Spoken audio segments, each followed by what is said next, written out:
За 2019 оны байдлаар нийт экспортын маань нэг 89% нь эрдэсийн буюу уул уурхайн бүтээгдэхүүнүүд эзэлж байгаа байна. За эрдэсийн бус бүтээгдэхүүнүүдийн 10.8%-ийг эзэлж байна. Ер нь бол сүүлийн нэг 10-аад жил энэ хандлага одоо энэ хэлбэр бол хадгалагдсан. За хөрөнгө оруулалтад ч гэсэндээ одоо хөрөнгө оруулалтын маань нийт 70% нь эрдэсийн буюу уул уурхай салбарт төвлөрж байна. За уул уурхайн бус экспортод бол ургамал амьтны гаралтай бүтээгдэхүүн, нэхмэл бүтээгдэхүүн, за махан бүтээгдэхүүнүүд зохилж байгаа. За нийт одоо гадаад худалдааны маань 80 одоо гаруй хувийг бид нэр хоёр хөрш улстайгаа хийж байна. За цаашид одоо хэрэгжүүлэх бодлогын гол зорилтуудыг мөн хэрэгжүүлж байгаа ажлуудаа манай дэд сайд бас онцож хэллээ. Худалдааг хөнгөвчлөх, за жижиг дунд үйлдвэрүүд ялангуяа экспортын үйлдвэрлэлийг дэмжих, экспортын зээлийг хөгжүүлэх, экспортын зээл санхүүгийн үйлчилгээний нэр төрлийг олшруулах, за кластерыг хөгжүүлэх зэрэг одоо чиглэлээр засгийн газраас хэрэгжүүлж байгаа бодлого үйл ажиллагааны талаар ярьлаа. Мончлоод худалдааны хилцээрийг байгуулах, ер нь экспорттой болоо шин зах зээлийг нээх, тэлэх энэ чиглэлээр одоо авч хэрэгжүүлж байгаа гол арга хэмжээнүүдээ ярьлаа. Ингээд би дараагийнхаа илтгэгчээгүүрье. Гадаад харилцааны яамны хөрөнгө оруулалт судалгааны төвийн захирал Ганхуйг Монгол улсын одоо гадаад худалдаанд хуурай бомтын үүрэг ач холбогдлын талаар илтгэл тавина. Гавыг таныг өрье. За илтгэл тавиулахаар урьсан явдал баярлаа. Ингээд би илтгэлээ тавих өмнө маск авчия. За өнөөдөр би та бүхэнд Монгол улсын гадаад худалдаа ялангуяа экспортын үйлдвэрлэлд хөгжүүлэхэд бас нэг саад дотор гэж хэлэх болох одоо энэ одоо ачаар барааг хурдан саад өөрөхэд бас сүүлийн жилүүдэд засгийн газраас хэрэгжүүлж байгаа арга хэмжээний талаар товч танилцуулъя. За та бүхэн бол мэдж байгаа Монгол улс бол далайд гарцгүй улс. Оросын холбооны улс бүгд найрамдах хятад ард улстай өргөн уудан нутгаар хилэлдэг. За ингээд энэ хоёр улсын одоо нутаг дэвсгэр дамжин далайд хүрэх өргөн боломжтой юм аа. За дэлхийн худалдаа ялангуяа олон улсын худалдаанд нийт бараа эргэлтийн 90 орчим хувь өнөөдөр зөвхөн далайн тээврээр тэвэрлж байна. За энэ үлдэж байгаа 10% бол одоо төмөр зам, авт зам, агаарын тээвэр гээд энэ бүх одоо тээврийн төрлүүдээр хийж байгаа ачаа бол дэлхийн нийт ачаа эргэлтийн дөнгөж одоо 10 гаруй хувийг одоо эзэлж байна. За яагаад гэвэл далайн тээвэр бол одоо хамгийн хямд өртгөөр их хэмжээний барааг одоо тээвэрлдэг дээр онцлогтой байгаа. Гэтэл манай улс бол одоо далайд гарцгүй улс буюу өөрөөр хэлбэл энэ далайн тээврийн одоо үр өгөөжийг хүртэхэд бол бас тодорхой хүндрэл сааттай учирдаг юм аа. Гэхдээ одоо 1982 оны далайн эрх зүйн тухай Вений Нүүбийн конвенцэд заасны дагуу манай улс бол хөрс улсуудын нутгаар дамжин далайн бомтыг бол ашиглах одоо эрх чөлөөгөөр хангагдсан. За энэ бүгдийг бол одоо олон талд гэрээгээр одоо бид нэр эрхээ баталгаажуулж улмаар одоо 1991 за 1992 онуудад бүгд найрамдах хятад ард улс болон Оросын холбооны улсаар улсын нутаг дэвсгэр дамжин далайн бомтыг одоо ашиглах энэ ерөнхий хилцээрийг байгуулсан юм аа. За ингээд манай улс бол одоо далайн бомт ашиглах хэрэгтэй. Ингээд бараа бүтээгдэхүүнийг бид нар бол далайгаар тээвэрлэх хэрэгтэй. Хэдийгээр тийм боловч бидний одоо экспортын бараа бүтээгдэхүүний 30% болоод бусад улсын одоо далайд гарцтай улсуудын бүтээгдэхүүнээс бол илүү өртөгтэй байдаг. Энэ нь бол одоо далайн бомтыг шууд ашиглахгүйгээс одоо дамжин өнгөрөх хоёр улсын нутгаар дамжин өнгөрснөөс үүдэлтэй энэ бол одоо дэлхийн бусад далайд гарцгүй улс хөгжиж байгаа улсуудын адил бол 30% бол энэ одоо манай одоо экспортын өртөгтэй шууд нэмэгдэх нь бол тодорхой хэмжээгээр бол саад бэрхшээл гэж үздэг юм аа. За далайд гарцгүй улсуудын одоо энэ хүндрэл бэрхшээлийг бол одоо ялангуяа бас хөнгөвчлөх даван туулах зорилгоор Нүүбийн Аз намхан далайн эдийн засгийн нийгмийн комиссоос 2016 онд бол хуурай бомтын тухай олон улсын засгийн газар хоорондын хилцээрийг бол баталсан. За энэ хилцээрт бол манай улс 2016 онд нэгдэж ороод хуурай бомбтыг ашиглах за энэ талаар олон талт хамтын ажиллагааг хөгжүүлэх хэрэг зүйн үндэс бүрдээд байгаамаа. За эхний слайд явах уу те. За ингээд манай улс энэ хуурай бомбтын хилцээрт нэгдэж орсны дараагаар хуурай бомбтын асуудал хариуцсан үндэсний ажлын хэсгийг гадаад харилцааны сайдаар ахлуулан 2018 онд байгуулсан. За энэ хуурай бомбтыг ашиглах за эрх зүйн үндэсийг дотоодын хэмжээнд бүрдүүлэх за хөрш улсуудтай одоо ямар гэрээ хилцээр хийх хөө гэдэг энэ асуудлыг бол одоо энэ ажлын хэсэг бол боловсруулад дараагийнхын шийдвэрүүдийг бол одоо гаргаж ингэж гаргуулж одоо батлуулж явах үүрэгтэй. За энэ ажлын хэсгийг бол одоо манай гадаад харилцааны сайд ахалж за бүрэлдэхүүнд нь бол одоо холбогдох яам агентлагийн төлөөлөл оролцоод үйл ажиллагаа явуулж байгаамаа. За дараагийн слайдд орчлоо. За миний хэлсэн энэ Нүүбийн Аз намхан далайн эдийн засгийн нийгмийн комиссийн хуурай бомбтын тухай хэлцээрт бол манай хөрш Оросын холбооны улс болон бүгд найрамдах хятад ард улс бол бас нэгдэж орсон байгаа. За ингээд энэ зураг дээр харах юм бол энэ манай улс бол одоо өнөөгийн нөхцөлд бол бүгд найрамдах хятад улсын Тэнжин бомбт одоо хамгийн ойрхон бомб буюу 1100 км байгаа. За мөн Оросын холбооны улсын одоо Ванина Нахоток зэрэг бомбтыг бас ашиглах хэрэгтэй байгаамаа. За энэ хуурай бомбтын хилцээрт нэгдэж орсноор бид нэр одоо нэгдэж ороогүй байхаас ямар давуу талтай вэ? Бид энэ хилцээрийн үр өгөөжийг яаж ашиглах вэ гэдгийг бол бас энэ ажлын хэсэг мөн судлах үүрэгтэй. Ер нь хуурай бомб гэдэг энэ үг маань бомб гэсэн үгтэй, далайн бомб гэсэн үгтэй яаж холбогдож байна гэдэг энэ одоо гарал үсгийн талаар товчхоо нэг ганц өгүүлбэр хэлье. За энэ далайн бомб гэдэг бол одоо дэлхийн том далайн бомбтууд за Сингапур, Гонконг гэдэг энэ одоо Солонгосын энэ бомбтууд зэргийг ингээд аваад үзэхэд бол ерөөсөө энэ далайн бомбт бол одоо үндсэн үүрэг бол далайгаар ирж байгаа ачааг буулгах, сэлбэн ачаах ийм үйл ажиллагаа явуулдаг. За гэтэл одоо энэ сүүлийн жилүүдэд бол энэ далайн бомбтын үйл ажиллагаа бол одоо асар их одоо өргөжж ачааллаа дийлхэ болсон. За ачааллаа дийлхэ болохоор яг энэ одоо ачиж буулгах, за гайлын бүрдүүлэлт хийх, босоод одоо хяналт шалгалтыг энэ үүргийг бол одоо заашгүй одоо өөр аргаар шийдвэрлэх ийм шаардлагатай болсон байна. За энэ үүднээс яг далайн бомб дээр одоо явуулж байсан үйл ажиллагааг хуурай газар руу одоо нутгийн гүн рүү шилжүүлж за энэ шилжүүлсэн газараа далайн бомбтой одоо тээврийн шууд хэрэгсэл одоо хамгийн хөрөнгө төмөр замаар холбоод энэ одоо шинээр үүсгэсэн бомбтыг бол хуурай бомб гэж нэрлсэн ийм төвтэй маа. Тэгэхээр далайн бомб дээр одоо явуулж байгаа бүх ажиллагаа үйл ажиллагаа бол яг тэр хിവэрэ адилханаар хуурай бомб хуурай газар одоо эрхэлнэ. Гэхдээ энэ бол эргээд далайн бомбтойгоо заавал одоо тээврийн тодорхой төрлүүдээр бол холбогдсон байх гэсэн ийм одоо шаардлагын улмаас энэ хуурай бомб гэсэн нэр томьёо үүсч улмаар одоо олон талын үйл ажиллагаа хэрэгжүүлж эхлэж явж байгаамаа. За дараагийн слайд өгдөө. За энд одоо ингээд хуурай бомбтын үндсэн одоо тодорхойлт буюу одоо гол онцлогуудыг бол энэ слайдэнд тусгасан байгаа. За энэ төрүүлдгээр олон улсын хуурай бомб гэдэг бол олон улсын худалдаанд одоо тээвэрлж байгаа ачааг ачих, буулгах, за хадгалах, гайлын хяналт бүрдүүлэлт хийх зорилгоор одоо нэг буюу түүнээс дээш тээврийн гормоор холбогдсон энэ нутаг дэвсгэрийг олон улсын чанартай хуурай бомб гэж нэрлэж байгаамаа. За ингээд энэ слайдн дээрээс ингээд та бүхэн энэ зургийг харах юм бол ерөөсөө энэ далайтай холбогдсон хуурай газар тодорхой яг далайн бомбтой ижил төрлийн үйл ажиллагааг явуулна гэж.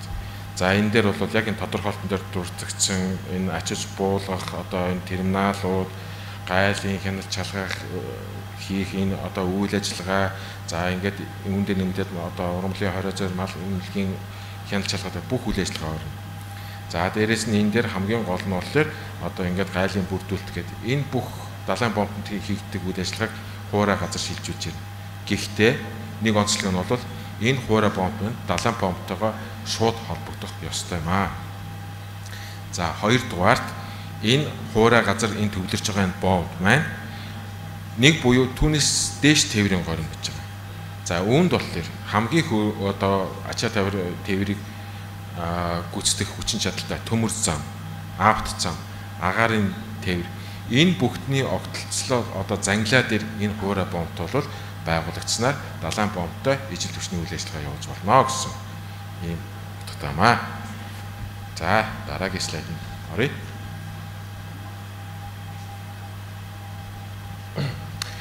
За ингээд хуурай помп байгуулалт тэгвэл ямар ач холбогдолтой юм? Яахын тулд одоо бид хуурай помп байгуулах вэ гэвэл за нэгдүгээрт энийг бол бид одоо чөлөөт бүсийг хөгжүүлэх гол үндсэн одоо нөхцөл суурь болох юм аа гэж үзэж байгаа. За яагаад гэвэл нэгэнт одоо далайн помптой шууд холбогдсон энэ помп маань чөлөөт бүс дотор байснаар одоо тодорхой хэмжээний үйл ажиллагаа явуулах ялангуяа одоо энэ бүст орж ирсэн альва одоо татваргүй бараа түүхийн эдийг боловсруулах замаар эргээд одоо татварын хөнгөлөлтөй нөхцлөөр далай руу шууд хүрэх гэсэн энэ шугамаар явах юм бол одоо илүү тээвэрлэлтийн зардлыг хөнгөвчлөх улмаар одоо тодорхой давтамжтайгаар далайн помптойгоо шууд холбогдсон энэ нөхцөл бүрдэх. За ингэснээр одоо тодорхой хэмжээгээр одоо экспортын үйлдвэрлэл явуулах энэ тээвэрлэлтийн өртгийг бууруулахад бол хувь нэмрээ оруулна гэж үзэж байгаа. За хоёрдугаарт энэ помптыг бол олон улсын хэмжээнд бол төр хувийн хвшлийн түншлэлийн хэлбэртэйгээр бол өргөнөөр байгуулдаг ийм түүхтэй. За төрийн өмчлөлийн хуурай помп гэж байна. За хувийн хвшлийг гэж байна. Төр хувийн хвшлийн одоо түншлэлээр одоо байгуулсан хуурай помптууд гэж бас байгуулсан жишээнүүд бий. За хуурай помптуудыг бол хөгжүүлснээр бид бас хувийн хөрөнгө оруулалтыг татах, за гадны хөрөнгө оруулалтыг татахад бол одоо нэгэд чухал ач холбогдолтой. За би түрүүн хэлсэн 2016 онд манай улс одоо хуурай помптын тухай засгийн газар хоорондын хилцээрт нэгдэж орсноор 5 помптыг олон улсын чанартай хуурай помп гэж зарласан юм аа. За үүнд нэгдүгээрт Алтан булаг, Улаанбаатар, Сайн шанд, замын үдгэсэн помптыг олон улсын чанартай хуурай помп гэж зарласан. За түүнчлэн Чойвс өнгө бол ирээдүйд одоо хуурай помп байгуулах чиглэлээр боломжтой помп гэж ингээд нийт 5 помптыг бол зарласан байна. Тэгээд энд бидэнд нэг асуулт үүсэж байна. Хуурай помп гэд зарлж чаад байгуулчаад яагаад өнөөдрийг хүртэл үйл ажиллагаанд явуулахгүй байна вэ? Яагаад гэсэн? Энэ бүх одоо юунуудыг үйл ажиллагааг яг олон улсын хэмжээнд явуулахын тулд бол хэд хэдэн үе шаттай ажил бол хийх ёстой. Энийг би бол одоо презентацийн дараагийн слайдууд бол бидэнд ямар асуудал тулгарч байгаа юу хийх гэдэг талаар товчтой хэлцүүлнэ. Энэ помптыг байгуулснаар бол за би дурдсан. За нэгдүгээрт бол чөлөөт бүсийг хөгжүүлэх тодорхой хувь нэмээр оруулна. За хоёрдугаарт бол үүнийгээ дагаад экспортын үйлдвэрлэлийг хөгжүүлэх. Ялангуяа экспортын чиглэлийн бараа барааг бол бөөнөр нь үйлдвэрлэх. За үүнтэй холбоотой одоо тодорхой энэ тээвэрлэлтийн асуудлыг шийдвэрлэх бол үр дүнтэй гэж бид үзэж байгаа. За дараагийн ээлжинд энд бол одоо Улаанбаатарт ялангуяа хуурай помптыг байгуулснаар бидний одоо хамгийн их одоо тулгамдаад байгаа асуудал энэ Улаанбаатар хот дох одоо төвлөрлийг сааруулах одоо энэ бөөгнөрлийг одоо шийдэх одоо бас хэд тодорхой хувь нэмэр оруулна гэж үзэж байгаа. За өнөөдөр Улаанбаатарт одоо үйл ажиллагаа явуулж байгаа одоо тээвэр зуучин үйл ажиллагаа явуулж байгаа одоо 11 тусдаа терминал байна гэж. Тэгэхээр энэ бол одоо та бүхэн мэдж байгаа энэ Улаанбаатар хотын дундуур явсан төмөр зам за түүнийг одоо ингээд тойрсон 11 ийм тусдаа терминалууд байгаа. Тэгэхээр одоо манай одоо гадаадаас орж ирж байгаа эсвэл манай гадагшаа гарч байгаа энэ бүх одоо бараа бүтээгдэхүүн бол голдуу Улаанбаатар хотоор бол дайрч өнгөрдөг. За энэ Улаанбаатар хотод гэтэл нэг газар биш 11 газар бол одоо энэ үйл ажиллагаа тусдаа хэрэгжүүлж байна. За үүнийгээ дагаад одоо хөдөө орон нутгаас ирж байгаа бараа бүтээгдэхүүн нэг дандаа одоо гагцхан Улаанбаатарт л одоо энэ ирснээр бидэрт бол одоо төгжрлийг нэмж, дуу чимээ гэд асар олон асуудал бол тулгарч байгаа. Хэрвээ бид одоо төвлөрсөн төрөүний дээр хэлдгээр одоо автоврын нэгээс дээш горин буюу авт зам, төмөр зам, агаарын тээврийн холбосон ийм логистикийн төв буюу одоо хуура помп байгуул яг үл тодорхой хэмжээгээр энийг болоод хотоос гарах боломжтой гэж үзэж байгаа. За ингээд хотоос гарснаар одоо бид нар шинээр одоо энэ хуура помп байгуулж энэ Улаанбаатарт болоод үйл ажиллагаа явуулж байгаа тээвэр зуучин компаниудын үйл ажиллагааг нэгтгэх. За ингэснээр бол одоо бүх төрлийн одоо тодорхой одоо энэ ачаалал энэ бөглөрл энэ бүхэн бол нэг тодорхой хэмжээгээр саатахад энэ хуура помпын үйл ажиллагааг бол одоо жигдрүүлэх бол бас шаардлагатай юм уу да гэж бид бас харж байгаа. За үүн дээр нэмээд энэ хуура помпыг одоо бид нар байгуулвал дараа нь ямар өшөө ашиглалтай. За манай улс чинь бол одоо бүс нутгийн хэмжээнд Азийн авто замын сүлжээний тухай засгийн газар хоорондын хилцээр за Танаа саазын төмөр замын тухай засгийн газар хоорондын хилцээр хэд хэдэн бүс нутгийн чанартай хилцээрүүд орсон. Энэ хилцээрүүдийн дагуу одоо ингээд ачааг түргэн шуурхай саадгүй нэвтрүүлэхэд бол энэ хуура помпын үйл ажиллагаа бол тодорхой хувь нэмрээ үзүүлэх юм аа. Эргээд бид нар хуура помпт байгуулж одоо ачааны төвлөрлийг үүсгэснээр далаад гарах миний саяны дурдсан хилцээрүүдийн дагуу авто замаар төмөр замаар одоо помптууд хурж улмаар цаашаа далаад гарах бол одоо өргөн боломжтой юм аа гэсэн ингэж бид үзэж байгаа. За дээрэс нь энэ хуура помптыг бас нэг давуу тал нь одоо сүүлийн үед бол одоо цахим худалдаа гэж та бүхэн бол мэдж байгаа. Одоо хүмүүс бол төдийлөн одоо дэлгүүр одоо орохоос илүү дандаа одоо цахимаар одоо бараа бүтээгдэхүүнийг одоо захиалах хүргэлтийн үйлчлэгээ одоо асар одоо дүрцтэй хурдцтай хөгжиж байгаа. За энэ асуудалд бол одоо ингээд тодорхой хэмжээний агуулгах за барааны төрөлцсөн ийм төв байгуулснаар эндээ бүх төрлийн барааг одоо төвлөрүүлэх. За тэндээсээ жижиглэнгээр одоо айл өрхүүдэд хөгжүүлэх. Энэ одоо худалдааны шин төрлийг хөгжүүлэхэд бас энэ хуура помпт бол тодорхой хэмжээгээр үр гүйцэтгэнэ гэж бид бас харж байгаамаа. За мэдээж одоо ингээд хэрвээ бид далайн помптоос одоо тодорхой гэрээ хилцээрийн үндсэн дээр одоо хуура помптыг ингээд байгуулад ачаа таваарыг одоо бараа бүтээгдэхүүнийг түргэн шуурхай одоо зөөж авчирч чадах юм бол гаднаас орж ирж байгаа импортын одоо барааны ачааны одоо бас давхар буурах ийм ач холбогдолтой юмаа. За дараагийн слайдн дээр тавья. За ингээд тарифын болон тарифын бус саад дотор за олон улсын одоо төвшөнд хуура помп ямар болох юм бэ гэдэг дээр энэ зурган дээр бол үзүүлж байна.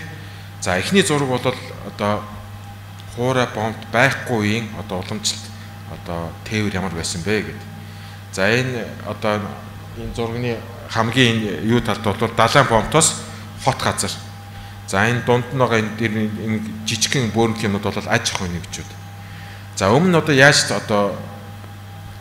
одоо аж үйлдвэрүүд одоо ингээ хот юм уу далайн помп төржсэн гэхээр ерөөсөө үйлдвэрсэн газраасаа ингээ далайн помп тэгээд улмаар далайн помптоосоо одоо энэ баруун талх дээр энэ баруун талын зураг дээр далайн помп төрнө. За далайн помптоосоо тэгээд зөвхөн далаагаар ингээ хот хүрэх гэсэн ийм одоо ингээд харах юм бол тэр жижиг цэгүүд нь бол энэ аж ахуйн нэгж үйлдвэрүүд гэдээ та нар ингээ харж байна. Гэтэл доотлын зураг дээр харъя. Энэ дээр бол хуура помптууд байгуулагдсанаар нөгөө аж ахуйн нэгжүүд бол одоо тэр далайн помпт ортлох тийм их урт замыг туулахгүй байгаа.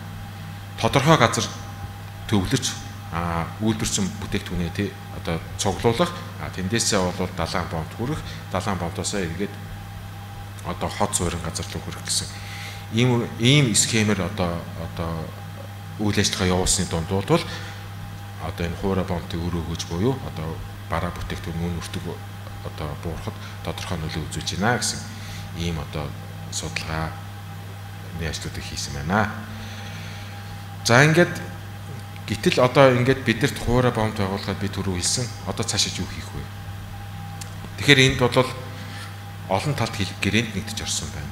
Засгийн газар одоо тодорхой ажлын хэсэг байгуулад хариуцах эзнийг тодорхой болгосон байна. За ингээд одоо хуурай бомтын тухай засгийн газар хоорондын гэрээнд манай хөрш улс Оросын улбанаас бүгд найрамдах хятад улс нэгдэж орсон байна. За ингээд явж идэл одоо бид нар дахиад хэрэгжүүлэх одоо юу хийх хэрэгтэй вэ? Тэгэхээр олон улсын хэмжээнд бас UN Law Code гэж байдаг юм байна. Энэ бол одоо нүүбийн тэм системчилсэн код. За өөрөөр хэлбэл одоо худалдаа тарифын код буюу одоо нүүбээс одоо гаргадаг ийм нэгдсэн ийм байршлын код гэж байдаг. Энэ кодод эхний ээлжинд одоо энэ манай нүүбд бүртгүүлсэн 5 бомтын одоо байршлыг бол бүртгүүлэх хэрэгтэй. За Улаанбаатар за бүртгүүлнэ гэхээр бол энэ бол газар зүүн байршил тухайн одоо бүс нутагт үйлчилж байгаа ямар тээврийн горин байдгүй гих мэтлэнгээ одоо хит хитэн асуудлуудыг одоо ингээд бүглөөд нүүбд бүртгүүлнэ. За ингээд тодорхой байршлын кодтой одоо тээврийн горимтой үйл ажиллагааныхын одоо далаад дэлгэрэнгүй мэдээллийг энэ нүүбийн одоо Европын эдийн засгийн комиссийн дэргэдэх энэ UN Law Code гэдэг юм бүртгэж аавна. За бүртгэж авсныхаа дараагаар энэ бол баталгааж байна. За хоёрдугаарт за ингээд бүртгүүлсэн талаараа болохоор одоо энэ далайн тээврийн компаниудтай бол бид нэр мэдээлнэ. Өөрөөр хэлбэл нэг олон улсын хэмжээнд shipping liner гэдэг. За энэ одоо бүртгүүлсэн 5 одоо бид нар байршлыг бүртгүүлсэн талаараа shipping line-уудыг одоо бид нар мэдэгдэнэ. За ингээд мэдэгдэхээр зэрэг одоо далайгаар тээвриж байгаа томоохон одоо компаниуд Majorica одоо Costco гэдэг энэ том компаниуд болохоор яах вэ гэхээр одоо манай энэ тухайн ачаа бол тэр Улаанбаатар гэсэн тэр бомб руу очно гэсэн энэ мэдээлэл авсны дараа одоо 3 дахь улсаас одоо далайгаар дэвж ирж байгаа энэ контейнеруудыг бол шууд тэр зүг рүү хүргэх. За жишээ авъя. За Америкийн одоо Сан Францискоос атсан ачааг евро Улаанбаатар гэсэн энэ кодоор явуулах юм бол ерөөсөө шууд хүрнэ гэсэн үг. Өөрөөр хэлбэл тэр ачааг анхнаас нь ачуулж байгаа тэр далайн тээврийн компани бол бүх бичиг баримтыг бүрдүүлэлт хийлээ. За яваад нөгөө ачаа маань хурж ирээд Тэнжин дээр очлоо. Тэнжин дээр бол тэр ачаа бол шууд Улаанбаатар гэсэн ангилд одоо очихоор зэрэг гайлын одоо нэмэлт үзлэг хийхгүй, за тодорхой хэмжээний одоо ингээд тэр саатал гаргахгүй энэ хэвээрээ яваад Улаанбаатар хүрнэ гэсэн ерөнхий хэсэг юмтай. За зүүрлээд хэлье.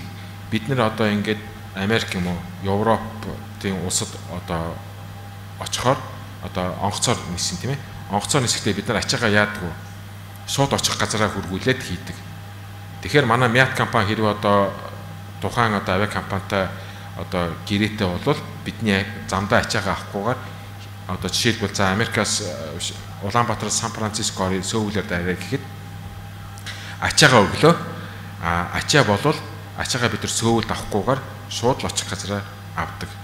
Энэ системийг л одоо яг энэ хуурай газар контейнер тээвэрлэл хэрэгжүүлэх ийм одоо гол агуулга үндсэн ач холбогдолтой.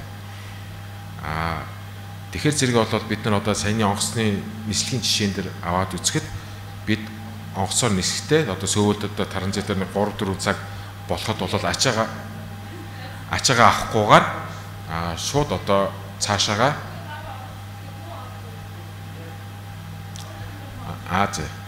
ачаагаа авахгүйгээр одоо ингээд Сан Францискод очиод ачаа авдагтай энэ системийг далайн тээвэр өөрөөр хэлбэл одоо хуурай бомт энэ одоо үйл ажиллагаанд хэрэгжүүлэх гэсэн энэ юмыг л одоо бид зорж хийж байгаамаа. За дараагийн нэг асуудал. За хуурай бомт бол би түрүүн хэлсэн одоо анх далайн бомт улсуудад анх үүссэн юм. Энэ бол одоо далайн бомт эргийн улсуудын хувьд бол байгуулахад бол хүндрэлтэй биш. Яагаад гэвэл тухайн улсын одоо хууль тогтоомжийн хүрээнд зөвхөн далайн бомтоор байгаа тэр эрх зүйн бүх нөхцөл бүх ажиллагааг л одоо арай өөр хуурай газар авчид байрлуулад тэгээд тодорхой хууль тогтоомж нь үүслээд явж байгаа учраас энэ бол одоо байгуулахад бол тийм хүндрэлтэй төдийлөн биш юм. Гэтэл далайд гарцгүй улстай яаж хэрэгжүүлэхэ гэхээр энэ бол одоо нүүбийн тэр хилцээрийн хүрээнд бас л шинэ асуудал болж ирж байгаа. Далай бомтын эргийн улсаас далайд гарцгүй улсын аль нэг хуурай бомтод яаж одоо энэ бүх нөхцөлийг бүрдүүлэх вэ? Эндээс аваад үзэхээр зэрэг бид нар яалтчгүй одоо далайн бомтой хоёр хөрштөгөө засгийн газар хоорондын гэрээ юм уу бусад одоо холбогдох байр төчгийг байгуулах одоо шаардлага тулгарч байгаа. За энийг яаж хийх вэ гэхээр эргээд бид нөгөө олон талт гэрээнийхээ хүрээнд хамтарч ажиллах замаар одоо энэ асуудлыг шийдэх гэсэн ийм байдлаар бол ажиллаад судлаад явж байгаамаа. За дараагийн слайд.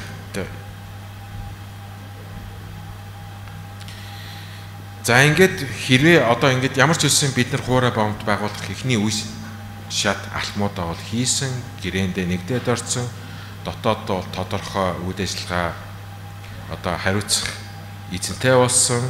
За ингээд одоо 5 боомтыг олон улсын чанартай хуурай боомт гэж зарлцсан байгаа. Ингээд энэ ихний алхмууд хийгдсэн.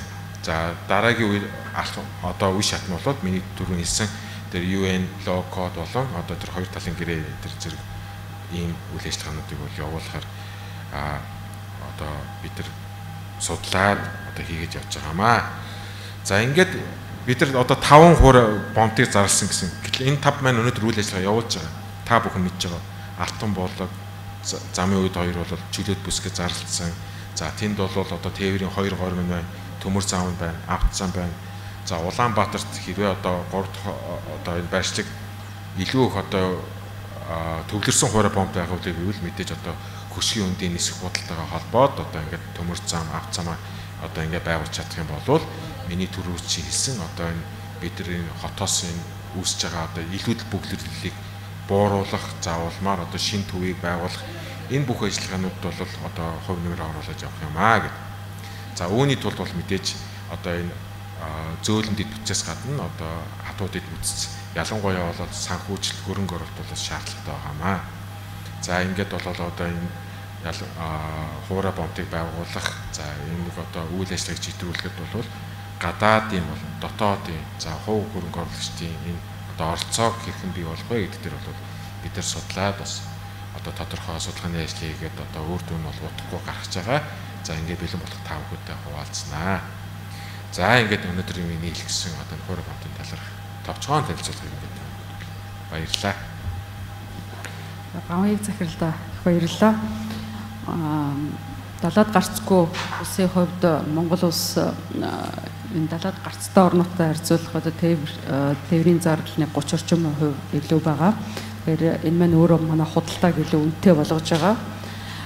Тэгэхээр худалдааг хямдруулах, худалдааны нийт үтэг зардлыг бууруулах, худалдааг хөнгөвчлөх гэдэг хуурай боомтын үүрэг ролын талаар гавьяа захирал дэлгэрэнгүй танилцууллаа. За 2016 онд нэгдэн орсон UNESCO-ийн засгийн газар хоорондын энэ хуурай боомтын хилцээр энэ хилцээрийн дагуу манайх 5 одоо байршлыг энэ хуурай боомт болгон аль биесээр зарласан. Зүгээр энэ 5 боотоо одоо олон улсын статустай хуурай боомт болгоч гэлээр бас хийх шаардлагатай ажлууд энэ талаар бас тодорхой ярьлаа гэж бодож байна. Тэгээд хуурай боомтын ач холбогдлыг бас нэлээд ярьлаа.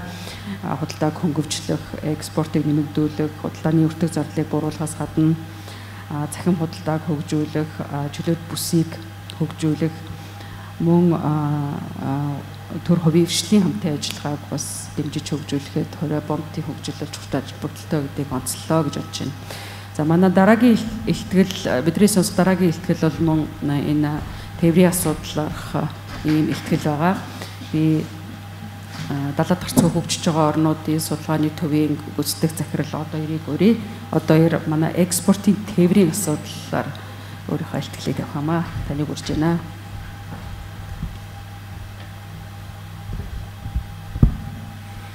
За баярлалаа. Та бүхдийн энэ өдрийн амын уланг айлтгая.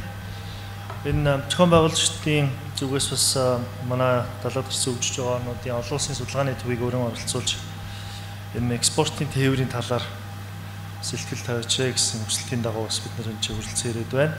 Тэгээ бас өнөөдрийн нэг чухал сэдв яригдж байгаа далаад гарцгүй Монгол улс худалдааг яаж хөгжүүлэх үү? За энэ дотор экспортын тээвэрлэлийг яаж хөгжүүлэх үү гэсэн энэ талаар бол бас дэлгэрэнгүй мэдээлэл өгч ихтгэл тавья гэсэн ийм зорилттой ирсэн байгаа. За миний ихтгэлийн сэдэв бол Монгол улс ба Монгол улсын одоо экспортын тээвэр манай далаад гарцгүй хөгжиж байгаа орнуудын олон улсын судалгааны төвөөс энэ чиглэлээр бол бас олон чиглэлээр судалгаа хийдэг. Энэ яхахгүй чухал сэдвүүдийн нэг. Тэгээ би өнөөдөр энэ илтгэлээ бас нэг 4 гол хэсэгт хуваачи, 5 гол хэсэгт хуваачи гэж бодсон юм байна. Тэгээ товчхон хэлэхэд эхлээд энэ далаад гарцгүй орнууд гэж юу ямар орнууд байдгийг. Тэгээ альва энэ экспортын тээвэр, экспорт гадаад худалдаа гэдэг ингээ ярихаар мэдээж зөвхөн одоо Монгол улс дотроо худалдаа хийх биш. Экспорт гэдэг нь заавал гадаад оронтой, хөрш оронтой, дамжин хөрх оронтой холбогдож байгаа учраас энэ дээр бол яалтчгүй далаад гарцгүй орн ба Монгол гэсэн нэг хэсгийг тайлбарлая гэж бодсон. Ямар шүү орнууд байдгийг, өөр манахаас өөр ямар орнуудыг энэ далаад гарцгүй хөгжиж байгаа гэсэн ийм статустайгаар авч үзээд байдаг гэсэн нэг ийм хэсэг байгаа. За хоёр дахь хэсэгт нь бол далаад гарцгүй орнуудын өмнө тулгардаг энэ логистик тээврийн хүндрэл бэрхшээл энэнийг одоо яаж даван туулах зүйтэй юм. За худалдаа эдийн засгийн салбарт үйл ажиллагаа явуулж байгаа аж ахуй нэгжүүд, за төрийн байгууллагууд ч гэсэн энэ далаад гарцгүй гэдэг нөхцөл байдлаа яаж зөвөөр ойлгоод энэнийхээ одоо гарцын зөв хийх ёстой юм бэ гэдгийг бол бас зөвхөн Монгол улсынхаа жишээн дээр биш, бусад далаад гарцгүй нийжил төстэй хүндрэл бэрхшээлтэй орнуудын жишээн дээр бол бас ярья гэсэн ийм нэг хоёрдугаар хэсэг байгаа. За гуравт нь бол логистик тээврийн салбарт дах одоо сорилтууд гэж ер нь нийтдээ ерөнхийдөө ямар хүндрэл бэрхшээлүүд байна, энээс гарах гарц нь ямар байна вэ гэсэн байдлаар бас нэг хэсэг ярих гэж байгаа. За дөрөвдүгээр хэсэг нь бол гол хэсэг гэж би үзэж байна. Манай байгууллагаас гаргасан судалгаанууд болон илтгэлийн хүрээнд бол бид нар ямар гарц, ямар зөвлөмжүүдийг энэ аж ахуй нэгжүүд болон одоо бусад энэ худалдаа, тээвэр, экспортын салбарт үйл ажиллагаа явуулж байгаа тоглогч нарт бол өгөх юм бэ гэдэг ийм хэсэг байгаа. За тэгээд эцэст нь энэ илтгэлийн сүрд бол далаад гарцгүй орнуудын олон улсын судалгааны төв гэдэг энэ олон улсын хараат бус Монгол төвтэй байгууллага маань эдгээр одоо үйл ажиллагаануудыг дэмжихэд ямар оролцоогоор оролцож болох юм бэ гэсэн ийм 5 гол хэсэгт хуваасан. Тэгээд ингээд илтгэлээ эхлүүлье. За далаад гарцгүй орнууд гэж дэлхийд дээр бол 32 орн байна. Тэгээд эдгээр орнуудын Африкт бол 16, за Азид 10, Латин Америкт 2, Төв Аз болон одоо Европт ингээд 4 байж байна. Тэгээд эдгээр орнууд маань бол та бүхэн газрын зураг дээр харж байгаа бах. Одоо тэн хагас нь бол Африк төв дээр байдаг. За дараагийн слайд дээр та бүхэнд бол бас энэ далаад гарцгүй орнууд маань нийтдээ 509 сая хүн амтай. Ингээд харьцуулахад бол ерөнхийдөө Европын холбооны хэмжээний нэг зах зээл харагдаж байгаа. Тэгээд далаад гарцгүй орнуудыг ярихаар заавал хүндрэл бэрхшээл, зовлон зүтгүүргээ ярьдаг боловч нөгөө төвөр бас манай судалгааны төвөөс юу гэж уриалдаг вэ гэхээр энэ манаас өөрөө зах зээл юм байгаа шүү. Ялангуяа энэ хөгжсөн орнуудад хамтарч ажиллаж байгаа худалдаа эдийн засгийг хамтран эрхлэх гэж байгаа, манайхыг сонирхож байгаа, далаад гарцгүй орнуудад үйл ажиллагаа явуулах гэж байгаа орнуудад бол бас энэ яхахгүй одоо хөгжүүлэх боломжийн салбар олонтой ийм орнууд байгаа. Энэ бол дандаа хөгжиж байгаа орнууд байгаа. За тийм дотроос бол ингээд зах зээлээр нь аваад харах бол 509 сая хүн амтай. Гисэн хэдий ч нийт дэлхийн худалдааны хэмжээний бол 1.2% бол бүрдүүлж яадаг. Худалдааны салбарыг бол үнэхээр хөгжүүлэх боломжтой ийм орнууд харагдаж байгаа. Шаардлагатай орнууд. За дээрэс нь далаад гарцгүй энэ 32 орны бол цөөн хэдэн орн, за Монгол, Казак, Азербайджан, Туркменстан гэсэн, за сүүлийн үед бол одоо Узбекистан гэсэн орн болж нэмэгдэж байна. Эдгээр орнууд нийт далаад гарцгүй энэ хөгжиж байгаа орнуудын экспортын хэмжээний 60% эзэлдэг. Бусд нь бол их битэн буурай хөгжилтэй орнууд байгаа. За нийтдээ далаад гарцгүй орнуудыг бусад одоо далайтай орнуудтай харьцуулахад бол хөгжлийн түвшин 20%-аар буурай байдаг нь бол яхахгүй энэ далаад гарцгүй нөхцөл байдлаас үүдэж гардаг хүндрэл бэрхшээлүүдийн бол илрэл гэж би бол хэлмээр байна. За дээрэс нь түрүүн бас манай хөтлөгч хэлсэн энэ далаад гарцгүй орнууд худалдаа эдийн засгийн салбарт үйл ажиллагаа явуулахад яалтчгүй одоо 2 дахин илүү урт хугацаа зарцуулдаг, 2 дахин илүү үн өртөг одоо зарах хэрэгтэй байдаг. Эдгээр үзүүлэлтүүд бол яхахгүй далаад гарцгүй орнуудыг бас хоошин татчиад ийм үзүүлэлтүүд байгаа маа. За хэдийгээр бас олон энэ 32 орн чинь олон салбарт үйл ажиллагаа явуулдаг, хөгжлийн хувьд өөр төвшөнд байдаг. За түүх соёлын хувьд ч гэсэн одоо ялгаатай боловч өмнөө тулгарч байгаа энэ хүндрэл бэрхшээлүүдийг аваад үзэхээр яхахгүй энэ нэг далаад гарцсан хөгжиж байгаа орнууд гэсэн юм бүлэгт хамаарах ёстой орнууд байдаг. Ягаад гэвэл эдгээрийн хүндрэл бэрхшээлүүд нь яг адилхан байдаг. Жишээлбэл Өмнөд Америкт байгаа Парагвай улс, Азид байгаа Монгол улс хоёрын одоо энэ эдийн засгийн өмнө тулгарч байгаа хүндрэл бэрхшээлүүд нь ижил төстэй. За энэ дээр бол нэг нийтдээ 8 хүндрэлийг бол яалтчгүй дараагийн слайдн дээр байгаа. Дараагийн слайд. Энэ дээр цуглуулж бичсэн байна. Мэдээж далаад гарах шууд гарц байхгүй, бомбт байхгүй. За нэг юм уу эсвэл цөөн тооны одоо жижиг зах зээлүүд эсвэл том зах зээлүүдээс хараат байдаг. нэг болон одоо нэгээс дээш орнуудаар дамжиж иж заавал хамгийн өөрийнхөө далайн бомбтод хүрдэг ийм хүндрэлтэй. За маш бага жижиг одоо 100 тонны одоо хүн амын тоо маш бага байдаг тий. Тэгэхээр зах зээл нь өөрөө автоматар жижигхэн болж таарч байна. За дэлхийн томоохон зах зээлийн төвүүдээс бол алслагдмал байршилтай. Жишээлбэл Казахстан улс бол яг 2-3 улсаар дамжиж иж дэлхийн томоохон зах зээлүүдээр очдог. Эсвэл том хамгийн ойрын бомб руугаа очих гэж 3500 км-ийг туулдаг ийм орнууд байдаг. За мэдээж эдгээр орнууд нь хөгжиж байгаа орнууд учраас дэд бүтцийн хөгжил болж таархан. Өөрсдөө маш жижиг зах зээлүүд байдаг. Жишээлбэл Бутан улс гэхэд нэг 600-аад мянган хүнтэй, хүн амтай, Монгол улс манай 3 сая 3.2 сая хүн амтай гэж харахад бол их тийм жижиг зах зээлүүд дэлхийн том эдийн засгийн одоо зах зээлүүдтэй харьцуулахад бол тийм хүндрэлтэй харагдаж байна. За дээрэс нь мэдээж зах зээл нь бол бас нэг 100 тонны түүхийн эдээс шууд хамааралтай. Ялангуяа уул уурхайн бүтээгдэхүүнээс манай Монгол улс байна, Казах байна, Туркменстан гэдэг энэ газрын тоос болон одоо уул уурхайн бүтээгдэхүүнээр бол бас экспортлог ийм орнууд байж байгаа. За дээрэс нь маш 100 тонны зах зээлүүдээс шууд хараатай гэж байна. Жишээлбэл манай улс бол 2 хөршийнхөө зах зээлээс шууд хамааралтай байх чийдэ. Эдгээр хүндрэл бэрхшээлүүд нь бол аль төв дээр оршихоос үл хамааран одоо бүх орнууд бол ижил төстэй байдаг. Дараагийн слайдыг харъя. За ингээд бас мэдээж Монгол улсаа бас далаад гарцгүй орнууд дотроо харьцуулах хэрэгтэй. Яагаад харьцуулдаг вэ гэхээр манай судалгааны төвөөс бол зөвхөн одоо Монгол улсад ямар хүндрэл байна, яаж гарах вэ гэдгийг хайхаас илүү бас өөр далаад гарцгүй орнуудад бас илүү хөгжсөн байгаа хөгжиж байгаа орнуудад ямар сайн туршлагууд байна гэдгээс хардаг. Тэрэн дээр бол мэдээж бас ямар нэгэн байдлаар тэр зэрэглэл ранкинг явуулах хэрэгтэй. Тэгэхээр Монгол улс маань дэлхийд бол одоо хүний хөгжлийнхөө индексээр 92 жагсаж байгаа бол далаад гарцгүй орнуудаа нэлээд тэргүүлэх байр суурь эзэлж байна. 5 жагсаж байна. Дотоодын бүтээгдэхүүнээр бол 130 жагсаж байгаа. Дэлхийд 130 жагсаж байгаа бол одоо далаад гарцгүй орнуудынхаа 32 орн дотор бол 17-д байна. Мөн энэ аж үйлдвэрийн өрсөлдөгч чадварын одоо гүйцэтгэлийн индекс гэж байдаг. Энэ дээр бол Монгол улс далаад гарцгүй орнууд дотор бол 10 жагсаж байгаа бол дэлхийд бол 107 жагсаж байна гэсэн юм үзүүлэлт байна. Дараагийн слайдыг бас харъя. За дотоодын нийт гадаад шууд хөрөнгө оруулалт, гадаад худалдаа гэдэг ингээд олон чиглэлээр бас ранкинг бол гаргадаг. Манай судалгааны төвдөр бол энэ тоонууд бас байдаг. Та бүхэн слайдаас бас харж байгаа бах.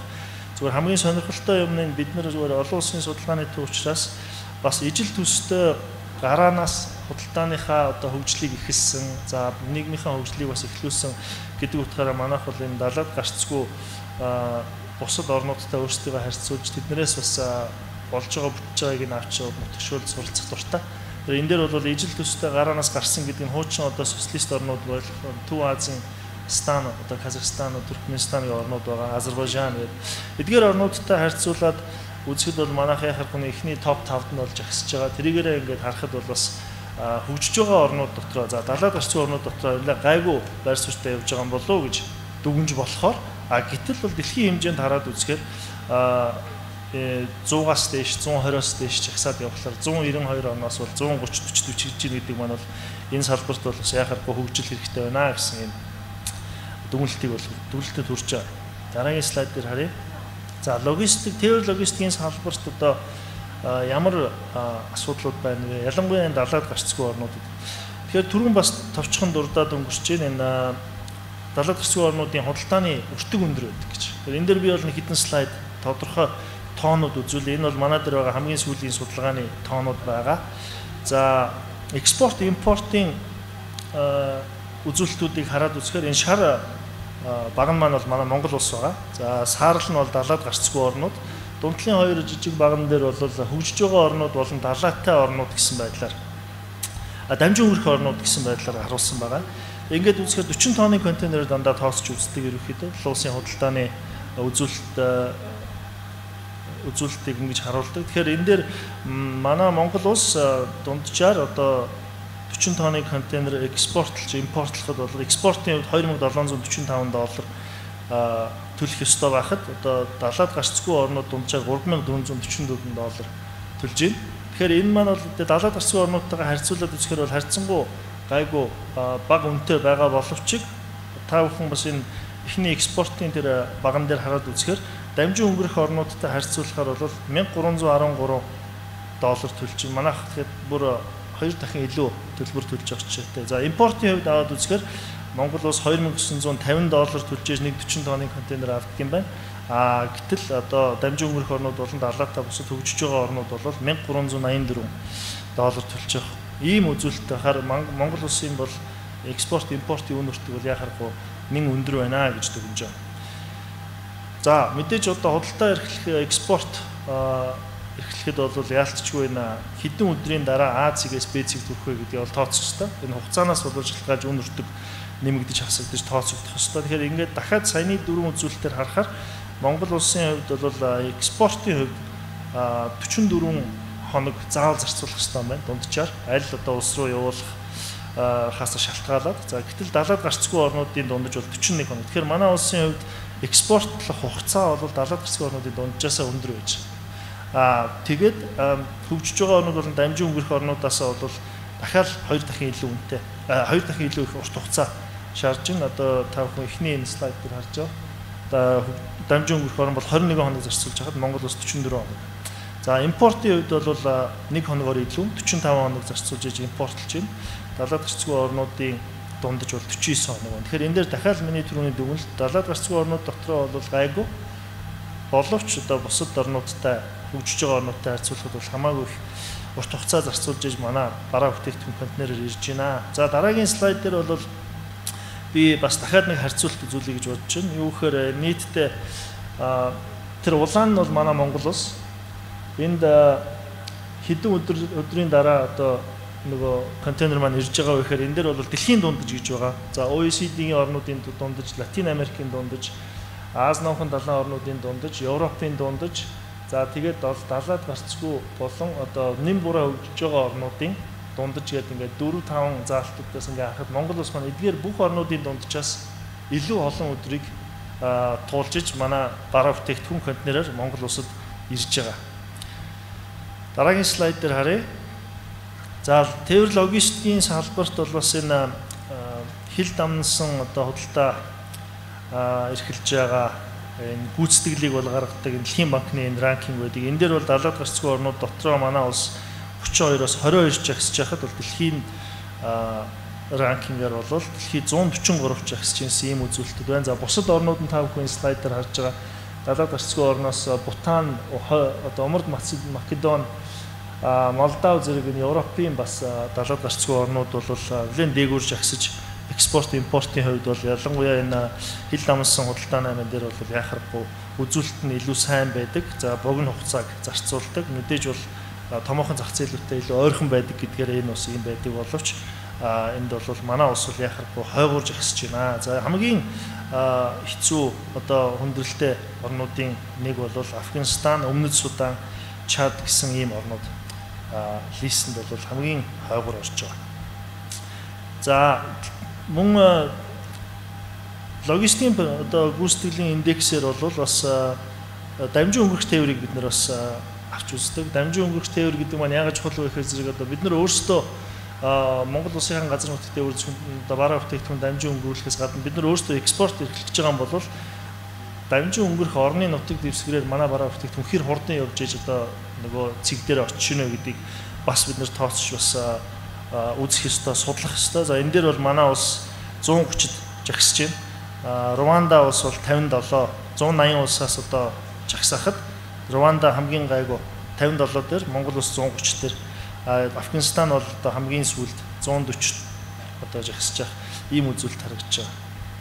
За тээвэрлэлтэй холбоотой дид бүтцийн хөгжлийг бас бид нар харж үзэх ёстой. Энэ дээр бол мэдээж далаад гарцгүй орнуудын энэ дид бүтцийн хөгжил бол бас сайнгүй байдаг. За манай улсын хувьд бол харьцангуй хөрөнгө оруулалт сүүлийн жилүүдэд хийгдэж байна. Энэ дээр бол бас эдийн засгийн коридор гэдэг одоо яригдж байгаа том сэдвүүд байна. За хоёр хөрштэйгээс их ойрхон харилцаатай бас том хоёр зах зээлийн дунд байдаг гэдгээр манай Монгол улсын хувьд бол экспорт импортын салбар бол их тийм эерэг харагддаг. Бусад далаад гарцгүй орнуудтай харьцуулахад бол хоёр хөрштэйгоо энхийн харилцаатай, за дипломат харилцаа сайн, худалдаа эдийн засгийн хувьд ч гэсэн эргэлт нь өндөр байдаг гэдэг илүү цаашаа солонгоруулаад хөгжүүлэх юм бол одоо маш амжилттай экспорт импортыг хөгжүүлэх боломжтой орнуудын тоонд бол манай Монгол улс яхахгүй жагсаж байгаа.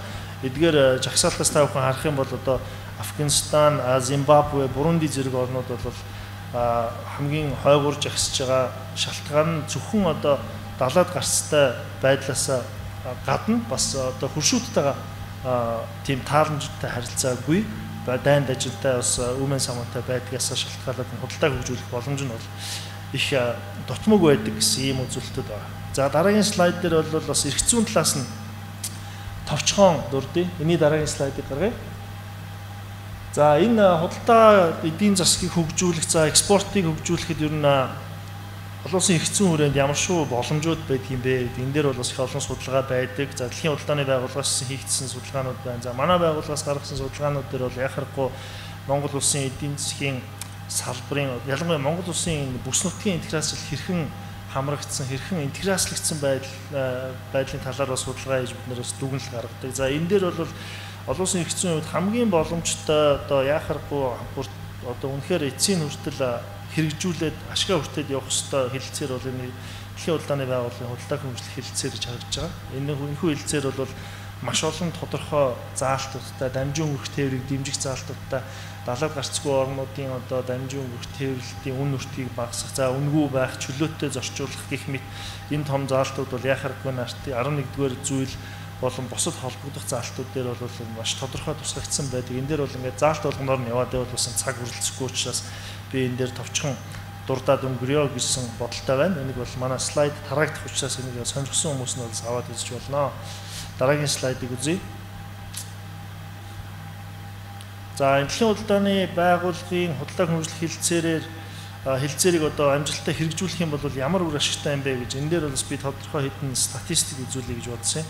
Тэгэхээр энэ хэлэлцээр одоо далаад гарцгүй орнуудад ямар ашигтай юм бэ гэсэн судалгааг бид нэр 14 онд анх энэ хэлэлцээр яригдж эхэлж байхад хийж ирсэн. Энэ дээр бол нийт далаад гарцгүй орнууд энэ хэлэлцээрт нэгдэж ороод амжилттай хэрэгжүүлж чадах юм бол одоо нийт далаад гарцгүй орнуудын орлого бол тодорхойгоор нэмэгдэнэ гэсэн ийм судалгаан дээр бол гарсан байдаг. Ялангуяа энэ буурай орнуудын орлого бол 14.5%-аар худалдаанаас хамаарх орлого нь бол нэмэгдэх юм байна. За дундаж орлоготой орнуудын хувьд бол 15.5%-аас орлого нэмэгдэх юм байна. Эдгээр орнуудын тоонд 9 далаад гарцгүй орн багтж байна. За манайх шиг бас дундаас дээш одоо орлоготой далаад гарцгүй орнууд гэж тооцох юм бол 13.2%-аар одоо нийт худалдааны эргэлт бол нэмэгдэх юм эерэг үзүүлэлтүүд гарна гэсэн прогноз тооцоонууд байдаг. Тэгэхээр энэ хэлэлцээрийг бол яхахгүй би онцолж бас хэлмээр байна. Энэ бол яхахгүй зөвхөн худалдаа биш одоо экспорт импортыг хүртэл яг энэ салбараар дэмжиж явах боломжтой юм олон улсын олон талт хэлэлцээр байна. За дараагийн слайд. За энэ дээр бол бас дахиад нэг хэдэн тоо үзүүлэхэд мэдээж би бас түрүүн дурдсан. Дараагийн слайдыг гаргая. Хугацаа болон үн өртгийн талаар бол бид нэр маш их судалгаа хийдэг. Энэ дээр бол хил гарах одоо хилийн одоо дамжин өнгөрөхөд ч бай, за хилээр гарахад энэ гайлын бүрдүүлэлттэй холбоотой хугацаа, за тарифын болон тарифын бус энэ хөндлөл бэрхшээл саадтгуудыг бол бас ингээд процентаар гаргасан байдаг. Тэгээ мэдээж энэ дид бүтцийн дид бүтцийн чанар үнэтэй холбоотой бусад одоо зөөлөн дид бүтцийн асуудлууд ч гэсэн бас их дэглэрэнгүй яригдаж энэ дээр бол хүний нөөцийн асуудал гээд маш олон юмыг бол бас тооцож үзэж сайжруулах ёстой гэсэн юм судалгаанууд байдаг. Ингэснээрээ бол ямар дүгнэлтэнд хүрэх гээд нөхөр бас энэ экспорт гэдэг зүйлийг бас сайжруулахын тулд зөвхөн зам бариад болчихдгүй юм байна. Одоо гайлын бас шалган өнгөрүүлэх тэр техник технологиг сайжруулад одоо тэр хатуу дид бүтцийг сайжруулснаар бол бас энэ экспорт гэдэг юм маань шууд нэмэгддэг юм байна гэсэн энэ үр дүн байна судалгаанууд дээр гарч ирсэн. Бас нэг сонирхолтой тоо хэлэхэд бол нийт одоо экспортын амжилтыг 100% гэж үзэх юм бол одоо хатуу дид бүтцийн хөгжил нь одоо хамгийн мундаг барууны стандартын хатуу дид бүтцийг одоо хөрөнгө оруулалтаар хийгээд тавьчлаа гэхэд энэ бол зөвхөн одоо нийт амжилтын 20%-ийг бүрдүүлдэг гэсэн. Бусд нь бол одоо хүний нөөц, бодлого, тэгэл практик туршлага тэгээд одоо тэр хэлэлцээрүүд хэр сайн хэрэгжиж чинь, хэлэлцээрийг хэр сайн хэрэгжүүлж чинь, салбар болгоно яаж хамтарч ажиллаж чинь гэдгээсээ бол энэ зөөлөн дид бүтцээс бол маш их юм хамаардаг юм байлээ гэдгийг бол бас энэ судалгааны хүрээнд бид нар бол олж мэдчихсэн. Энийг бол та бүхэнд бас дуулгая гэж бодож байна. За дараагийн слайд бол миний энэ ихтгэлийн сүүлийн хэсэг рүү орж байна. Одоо тэгээд ийм олон хүндрэл бэрхшээлүүд байдгийн байна. Тэгэхэд яах юм бэ гэж. Ер нь энэ далаад гарцгүй орн чи ийм олон зовлонтой юм бол худалдаа эрхлэх боломж байдгийм үү? Экспорт, импорт нь ер нь хэр сайн явж болдгийг ямар шоу байдлаар хөгжүүлж болох юм гээ. Энэ дээр бол манай хийсэн одоо олон судалгаанууд байдаг. Энээс бол би хамгийн чухал сонирхолтой гэж бодсон хэдэн зөвлөмжүүдэд татаад ирсэн байгаа. За хамгийн түрүүнд бол далаад гарцгүй орон за тэр тусмаа манай Монгол улс бол энэ экспорт гэдэг зүйлийг хөгжүүлэхийн тулд яхахгүй экспортын төрлийг солонгоруулъя гэж солонгоруулах хэрэгтэй байна. Зөвхөн уулуурхайн бараа бүтээгдэхүүнээс хараат байгаад иж болохгүй. Энийг бол яхахгүй хөгжүүлъя гэсэн. За энэ дээр бол манай байгууллагаас бол тодорхой зөвлөмжүүдийг гаргаж ирсэн. Зөвхөн одоо уулуурхаагаас гадна гэж зөндөө ярьдаг боловч яг ямар салбараа хөгжүүлэх юм бэ? Тэгэхээр манай нэг зөвлөмж байдаг. Ерөөсөө далаад гарцгүй орнуудын жишээнээс харж байхад бусад хөгжиж байгаа орнуудын жишээнээс хамгийн сайн чаддаг цөөн тооны бараа бүтээгдэхүүнээ хамгийн одоо өөр хинч хийж чадахгүй хэмжээнд л урлаг соёл байдаг гэсэн үү одоо юу бүхэл салбартаа тэр хийх чадж байгаа бараа бүтээгдэхүүн хамгийн сайнаар үйлдвэрлээд тэр барааныхаа экспортыг дэмжих бодлогыг боловсруулах хэрэгтэй байна гэсэн ийм зөвлөмж байдаг. За дээрэс нь бол далаад гарах гарцаа сайжруулах, чадвараа бэхжүүлэх. Энэ дээр бол нөгөө хэдийгээр 2014 онд одоо хилцээр урд түвшинтэй хилцээр байгуулагдаад шинжилэн байгуулагдаад гар үсэг зурагдсан байдаг ч гэсэн одоо хятадын тал жишээлбэл сойрхон батлаагүй байж байгаа жишээтэй. Ингэснээр манай нөгөө Тянжинаас гадна дахиад 5 бомб ашиглах боломжтой болцсон гэд яриад байдаг нөгөө хилцээр маань хятадын талдаа хүчин төвлөр болоогүй болохоор бид нар үнэхээр Дайланд руу өнөөдөр бол экспорт хийж чадахгүй байгаа л гэсэн ийм асуудал байгаа. Тэгэхээр энэ дээр бол далаад гарах гарцсан болон түүнтэй холбогдож байгаа энэ чадвараа бэхжүүлэх. Энэ дээр бол хилцээ хийх, за үнэхээр одоо хувийн хвшлэлтэйгээ хамтарч ажиллах, төр хувийн хвшлийн хамтын ажиллагаа гэж маш чухал юмнууд яригдах хэрэгтэй. За худалдааныхаа түншүүдийн тоог нэмэх, бас солонгоруулах гэж байгаа. Энэ дээр манай нөгөө гадаад хөдөлгөөний 3 жүжигчдийн бодлого бас яригдах хэрэгтэй байна. За Монгол улсын одоо дамжин өнгөрөх чадварыг бэхжүүлэх гэж байгаа. Тэгээ энэ дээр бас нэг чухал юм хэлэх хэрэгтэй. Дамжин өнгөрөх тээврээс бол ашиг хүртэнэ гэж их буруу ярьдаг. Тэгээ дамжин өнгөрөх тээврээс өөрөөс нь бол яг одоо хураамж аваад одоо явах бас олон улсын эрх зүйн боломж бол их тийм дутмаг гисэн хэдий ч дамжин өнгөрөх тээвэртэй холбоотой тэрэг дагсан одоо үйлчлэгийн салбараас бол маш их хэмжээний ашиг хүртэх ийм боломжтой энэ салбарыг бас хөгжүүлэх ёстой гэсэн ийм нэг зөвлөмж байгаа. За дээрэс нь бол энэ тээвэрлэлтийн төрөл зүйлийг нэмэгдүүлэх зөвхөн одоо ачаа тээвэр, хуурай замын тээвэр байх уу эсвэл бас өөрсдөө одоо далбаага түрээслэгтэй адилхан өөрийн гэсэн бас shipping line-тай болох уу гэсэн ийм зүйлүүд энэ бол мэдээж алсын араа. Гэтэ энийг бол бас тодорхой хэмжээгээр бас бодолцож явах хэрэгтэй. Дэд бүтцийн хөгжил болон одоо эдийн засгийн коридорууд болон одоо зангилаа хабуудыг хөгжүүлэх, эдийн засгийн одоо тусгай зоонуудыг хөгжүүлэх, бүсүүдийг хөгжүүлэх гэсэн ийм нэг зарлт байна. За олон улсын худалдаа болон дамжин өнгөрөх тээврийн бүтцэд нэгдэх гэсэн бас нэг ийм манайх бол яхахгүй энэ түрүүн бас ихтгэлээс харагдсан энэ бүс нутгийнхаа интеграцчлалтаас хараахан сайн хамрагдаж амжаагүй байгаа юм байна. Интеграцлагдсан байдал нь бол бас дутмаг учраас энэ дээр бол бас бодлогоор маш сайн дэмжиж өгч хувийн хвшлэлтэй хамтарч ажиллах хэрэгтэй байна гэсэн. За ингээд хувийн хвшлэл рүү бас орж байгаа. Хувийн хвшлийн одоо үүрэг оройл бол өмнөх одоо 20 жилийн тэй харьцуулахад бол эрс нэмэгдсэн байгаа. Нэгдсэн үндэсний байгууллагын хүрээнд ч гэсэн одоо энэ хувийн хвшлгүүгээр хөгжлийн бодлого явахгүй болсон юм байна гэдэг нь бол тодорхой болсон. Тэгэхээр энэ дээр бол бас маш тодорхой бодлого боловсруулж хувийн хвшлээ илүү татаж оруулах, хувийн хвшлтэй хамтарсан хөрөнгө оруулалтуудыг бас бодлогоор дэмжих гэсэн ийм зүйлийг хийх ёстой байна гэсэн бас нэг ийм зөвлөмж байдаг. За дээрэс нь худалдаа болон дамжин өнгөрөх тээвэр экспорттой холбоотой судалгаануудыг одоо яахаар шаардлагын дагуу оролцогч нарт зориулж хийж өгөх гэсэн ийм энэ дээр бол судалгаан дээр илүү анхаарлаа хандуулаач. Судалгааны дагуу бол бас судалгааны араас бол бас үнэхээр бодит бодлого хэрэгжиж эхэлдэг гэсэн ийм санал санааг бол дэвшүүлж байгаамаа. За дараагийн слайд дээр товчхон бас нэг хэдэн зүйлийг дурдъя. За энэ дээр бол хуурай бомтын асуудал яригдсан, терминалууд яригдсан, чөлөөт худалдааны бүсийн асуудал бас түрүүн гаавыг захирлын илтгэл дээр бас яригдсан. Эднийг бол бас яхахгүй авч үзэх ёстой. Манай бас панелистүүд ч гэсэн энэ дээр бас ярилцах байх. Логистикийн төвүүд болон одоо аж үйлдвэрийн паркууд гэж байгаа. Энэ бол яхахгүй бусад далаад гарцгүй орнуудад энэ ялангуяа тэр хуурай бомттой холбоотой илтгэл дээр бас гарч ирсэн. Энэ дээр бол бодит сайн хэрэгжээ явж байгаа жишээнүүд байгаа. Казахстан гэдэг далаад гарцгүй манайхтай адилхан улс байна. Тэнд бол хоргосын бомбд бол бас сайн жишээ болоод явж байна. За Балб улсад бол Гимлан нуруунд байдаг Балб улсад бол Бэргүнжийн бомб гэдэг хуурай бомбын асуудал бас хэрэгжиж байна. Эндээс бол суралцах бүрэн боломжтой. Тэгэхээр манай судалгааны төвийн чиглэлээр бас холбогдоод энэхүү салбарууд дээр бас хамтарч ажиллах судалгаа хийх туршлагаас нь хуваалцах ийм боломжууд бас байдаг. За одоо дараагийн слайд тэгээд дуусч байна. Эрх зүйн хувьд бол одоо ямар олон талт хилцээрөө за гэрээ хилцээрүүд байгаа вэ? Энийг яаж ашиглах вэ гэдэг дээр бол би нэг 3 том хилцээрийг л дурдах дуртай. Миний түрүүн хэлсэн дэлхийн удалдааны байгууллагын худлаа хөнгөлөх хилцээр энэ маань бол яхахгүй манай хоёр хурш хоёулаа дэлхийн удалдааны байгууллагын гишүүн учраас бас тэр хилцээрд нэгдэж орсон орнууд учраас манай худалдаа бол тэр хилцээрийн дагуу хөнгөвчлөгдөж явах ёстой. За дээрэс нь Тир Карне конвенц гэж байдаг. Энийг бол бас яхахгүй маш нарийн судлах ёстой. Экспорт ярьж байгаа бол Тирийн конвенцэд бол нэгдэж орсон орнуудтайгаа нэн одоо тааламжтай ойрхон харилцаж энэ дээр бол маш тодорхой идэвхтэй үйл ажиллагааг явуулах ёстой. Тэгээ бас нэг сонирхолтой энэ юмыг дурдахад бол Хятад улс бол энэ Тирийн конвенцэд нэгдээгүй утсан. Одоо бол нэгдэж орсон. За энэ бол бас ямар нааштай өөрчлөлтийг авчирж байгаа вэ гэхээр Хятадын газар нутгаар бол бас манай энэ Тир конвенцэд нэгдэж орсон бусад орнуудын ачаа тээврийн одоо тээвэр зүйчийн компаниудын машин бол газар нутгаар явах боломж эрх зүйн хувьд ерөнхийдөө бүрдэж байгаа. За улс болгон дээр нь бол хоёр талын гэрээ хэлцээрээ шийдэхээр хилцээ явуулах ийм бодлоготой байдаг яхахгүй Хятадын талаас бол. Гэхдээ энэ дээр бол бас дипломат арга барил дипломат шугамаараа ярилцаад энэ дээр бол бас далаад гарцгүй орны хувьд биднэрт ийм дэмжлэг хэрэгтэй байна гэдэг талаас нь ярих юм бол бас болохгүй их зүйлгүй гэж бид нар бол дүгнэдэг.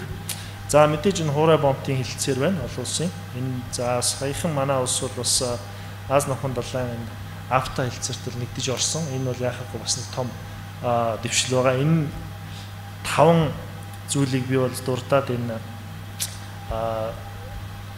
зөвлөмжийнхөө хэсгийг дуусгая гэж бодож байна. За тэрний дараагийн слайд хамгийн сүүлийн слайд руу оръё. Дахиад нэг слайд үргэлжлүүлье. За энэ үйл ажиллагаануудыг дэмжих, за экспортыг нэмэгдүүлэхэд энэ далаад гарцсан хөгжиж байгаануудын олон улсын судалгааны төв нь ямар үүрэг оройлттой оролцож болох юм бэ? Ингээд бас нэг слайд бэлдсэн байгаа. Энэ дээр мэдээж зөв бодлого тодорхойлоход зөв судалгаа хэрэгтэй. Судалгаан дээр бол маш сайн суурилах хэрэгтэй. Судалгаануудыг бол дэмжиж ажиллах хэрэгтэй. За чанар сайтай судалгаа гэдэг маань бол өөрөө зөв одоо гаргалгааг авчирдаг. Тийм болохоор энэ дээр бол яхахгүй чанартай судалгаанд бид нэрээс анхаарал хандуулах хэрэгтэй байна. Чадахыг хөгжүүлэх үйл ажиллагаануудыг бол хэрэгжүүлэх хэрэгтэй байна. Манай байгууллагаас бол маш олон одоо салбарт энэ чадах хөгжүүлэх төслүүд хөтөлбөрүүдийг бол хэрэгжүүлдэг. Дээрээс нь судалгааны бас методуудыг ашиглах. За энэ дээр бол манай IDGSM гэдэг газар зүйн симуляц хийдэг энэ модулууд бас байж байна. Энийг бол бас үн нуртаггүй ашиглах боломжтой. Ингээд бас мэдээж популист байдлаар аливаа асуудалд хандхаас илүү судалгаатай хандхад бол зөв зүйтэй шийдэлт хүрдэгэ гэсэн энэ үгээр бол илтгэлээ дуусгахыг хүсэж байна. Тэгээд та бүхэн асуулт байх юм бол энэ слайдаас маань илүү гарсан асуулт байвал манад хандаарай. Ингээд анхаарал тавьсанд баярлалаа. За одоо эрсдэлтэй их баярлалаа. Ер нь бол энэ чулга уулзалтын хүрээнд болж байгаа 4 хилцүүлгээсээ бид нар хилцүүлгийнхаа гол яригдсан асуудлаар зөвлөмж гаргах хэрэгтэй. Тэгэхээр тэр зөвлөмжт маань бас нэмэр тус болохыг хайтахан санаануудыг таны хэллээ гэж би бодож байна. Тэгээд нэг талаар одоо далаад гарцгүй байна гэдэг бол худалдааг одоо өндөр төртөө болгох, худалдаанд зарцуулж байгаа цагийг нэмэгдүүлэх гэж сөрөг талтай боловч хэрвээ бид нэр одоо далаад гарцгүй бус орнуудынхаа дунд харьцуулаад үзэх юм бол бидэнд бас боломж байж болох юм байна тий. Худалдааг хөгжүүлэх боломж гэж бид нар үнийг харах ёстой. Таны хэлснээр одоо дэд бүтцийн дамжин өнгөрөх хаб байгуулах, дамжин өнгөрөх тээврийн үйлчлэгээ зэргийг хөгжүүлж чадвал бид нар бас боломж байж болно. Дээрээс нь одоо хэрэгцээ ашиглаж чадах юм бол одоо том зах зээлийн хоёр том зах зээлийн дэргэд байгаа бид бол бас худалдааг нэмэгдүүлэх, экспортыг нэмэгдүүлэх боломж байна. Энийн боломжуудаа бол сайн ашиглах ёстой гэж та хэллээ. Тэгээд энэ худалдааг хөнгөвчлөх хэлцээрийг хэд хэдэн дахин дурдлаа. Үнэхээр манай дэд сайч гэсэн хэлсэн энэ худалдааг хөнгөвчлөхөд бол бид анхаарах ёстой энэ далаад гарцгүй орны хувьд өндөө бол худалдааг хөнгөвчлөнө гэдэг бол бидний хувьд одоо зөвлөн дэд бүтцэд Миний хувьд нэг олзур хууштай нэг таны хэлсэн санаа бол за бид экспортод гарч байгаа бүтээгдэхүүнээ нэр төрлийг олшруулах, экспортынхаа зах зээлийг одоо олшруулах, нэмэгдүүлэх гэдэг ингээд бодлогынхоо зорилтуудыг бол ойлгоод мэдээд байгаа тулгамдж байгаа асуудлуудаа тийм. Гэхдээ яг гаргалгаа маань юу вэ? Хаанаас бид нар яг алхмаа хэлэх юм бэ гэдэг дээр та бас тэр нөгөө яг юу чаддаг тэр цөөхний бүтээгдэхүүнээ бид нар одоо ялангуяа ништэй тэр зах зээл рүү чиглэж яг тийм бүтээгдэхүүнүүдийг нэмэгдүүлэх хэрэгтэй гэдэг санааг бид нар хоорондоо бас газар дээр ярилцчихсэн л да. Тэгэхээр яг бид нэг бодол ерөөсөө энэ захын уулзалтын маань гол зорилго бол бид нар экспортыг нэмэгдүүлэх худалдаагаа хөгжүүлэхийн тулд хамгийн ихний алхам юу юм бэ? Бид асуудлаа мэдээд байдаг, экспортыг нэмэгдүүлэх гэдэг том зорилтуудыг яриад байдаг. Гэхдээ хаанаас яг алхам эхлэх ёстой юм бэ гэдгийг бид нар ярмаар байгаа. Тэгэхээр сая одоо ирж хэллээ л дээ. Үнэхээр софт одоо нөгөө зөөлөн дэд бүтээс ялангуяа бодлогын уялдаа холбоо, институтуудын холбоо, хүний нөөцийн асуудал аюул чухал байдаг. Бид бараг эндээс эхлэх ёстой юм шиг санагдаад байна. Угаасаа энэ ихний хилцүүлгийн маань сэдв энэ. Тэгэхээр та хэдүүлээ одоо дараагийнхаа илтгэлийг сонссны дараа яг энэ бодлогын уялдаа холбоо, бүтцийн асуудал бид яг цаашаа яаж алхах юм бэ? Зөвхөн миний ойлгож байгаагаар бидэнд яг экспортын бодлого гэхээр удлаанд оролцож байгаа бүх байгууллагуудын маань дунд нэгмэл ойлголт байна уу гэдгээс л би ихмээр санагддаг байхгүй. Яг одоо жишээ нь бид нар ямар бүтээгдэхүүн гаргах юм, яг юун дээр анхаарах юм. Гэтэл зарим маань бол бүр массаар үйлдвэрлэх одоо тийм одоо хориг саадуудыг хүртэл манай зарим байгууллагууд тавиад байгаа шүү дээ. Танаа үйлдвэрлэлийн хэмжээ хүрэхгүй байна. Тийм учраас танахыг экспорт дэмжихгүй ч гэдэг юм уу. Энэ маань зөв бодлого муу юм уу биш юм уу гэдэг ч юм уу тий. За тэгээ би бас нэг судалгааны нэг гол байгууллагын одоо илтгэлийг сонсон манай хэлцүүлгийн сүүлийн илтгэл Монгол Улсын их сургуулийн бизнесийн сургуулиас сая Монголын үндэсний худалдаа ажуулгын танхимтай хамтраад Монголын бизнесийн орчин 2020 судалгааг хийсэн. Энэ судалгааны маань бас нэлээд гол хэсэг нь гадаад худалдаа экспортод тулгамдж байгаа асуудлуудыг тодорхойлж гаргасан байгаа. Тэгээд бизнесийн сургуулийн багш Шар Бандэгүрья.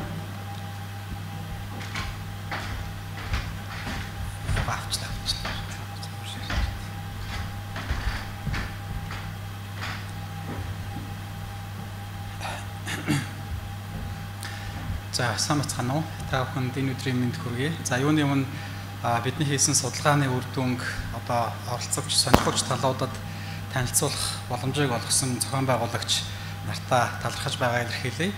За дээр нэмээд бидний судалгаанд бас идэвхтэй оролцож өөрсдийнхөө үзэл бодлыг бидний судалгаагаар дамжуулж илэрхийлсэн аж ахуйн нэгж байгууллагууд, экспортлогчид, заван судалгааг хамтран одоо зохион байгуулсан байгууллагуудаа талархаж байгааг илэрхийлье.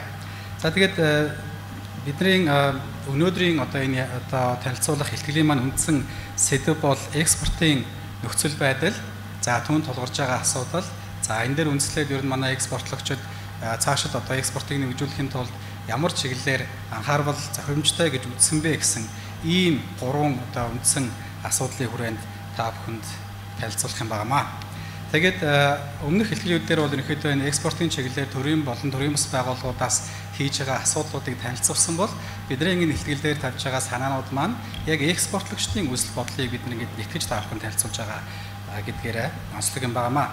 За эхлээд судалгааныхаа одоо ерөнхий нөхцөл байдлын тухай буюу Монголын бизнесийн орчны судалгаа гэдгийнхаа талаар товчхон танилцуулъя.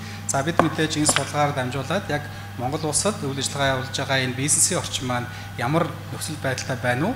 За үүнийг цааш нь сайжруулахын тулд юунд одоо ямар чиглэлээр анхаарч ажиллах ёстой вэ гэдгийг онилж энэхүү одоо судалгаагаа явуулсан. Ерөнхийдөө бол 2017 онд анхныхаа судалгаа хийсэн. Энэ бол манай хоёр дахь судалгаа маань юм байгаа. Ингээд 3 жилийн хугацаатайгаар цааш нь хөгжүүлэхээр төлөвлөж байгаа судалгаа юм байнамаа.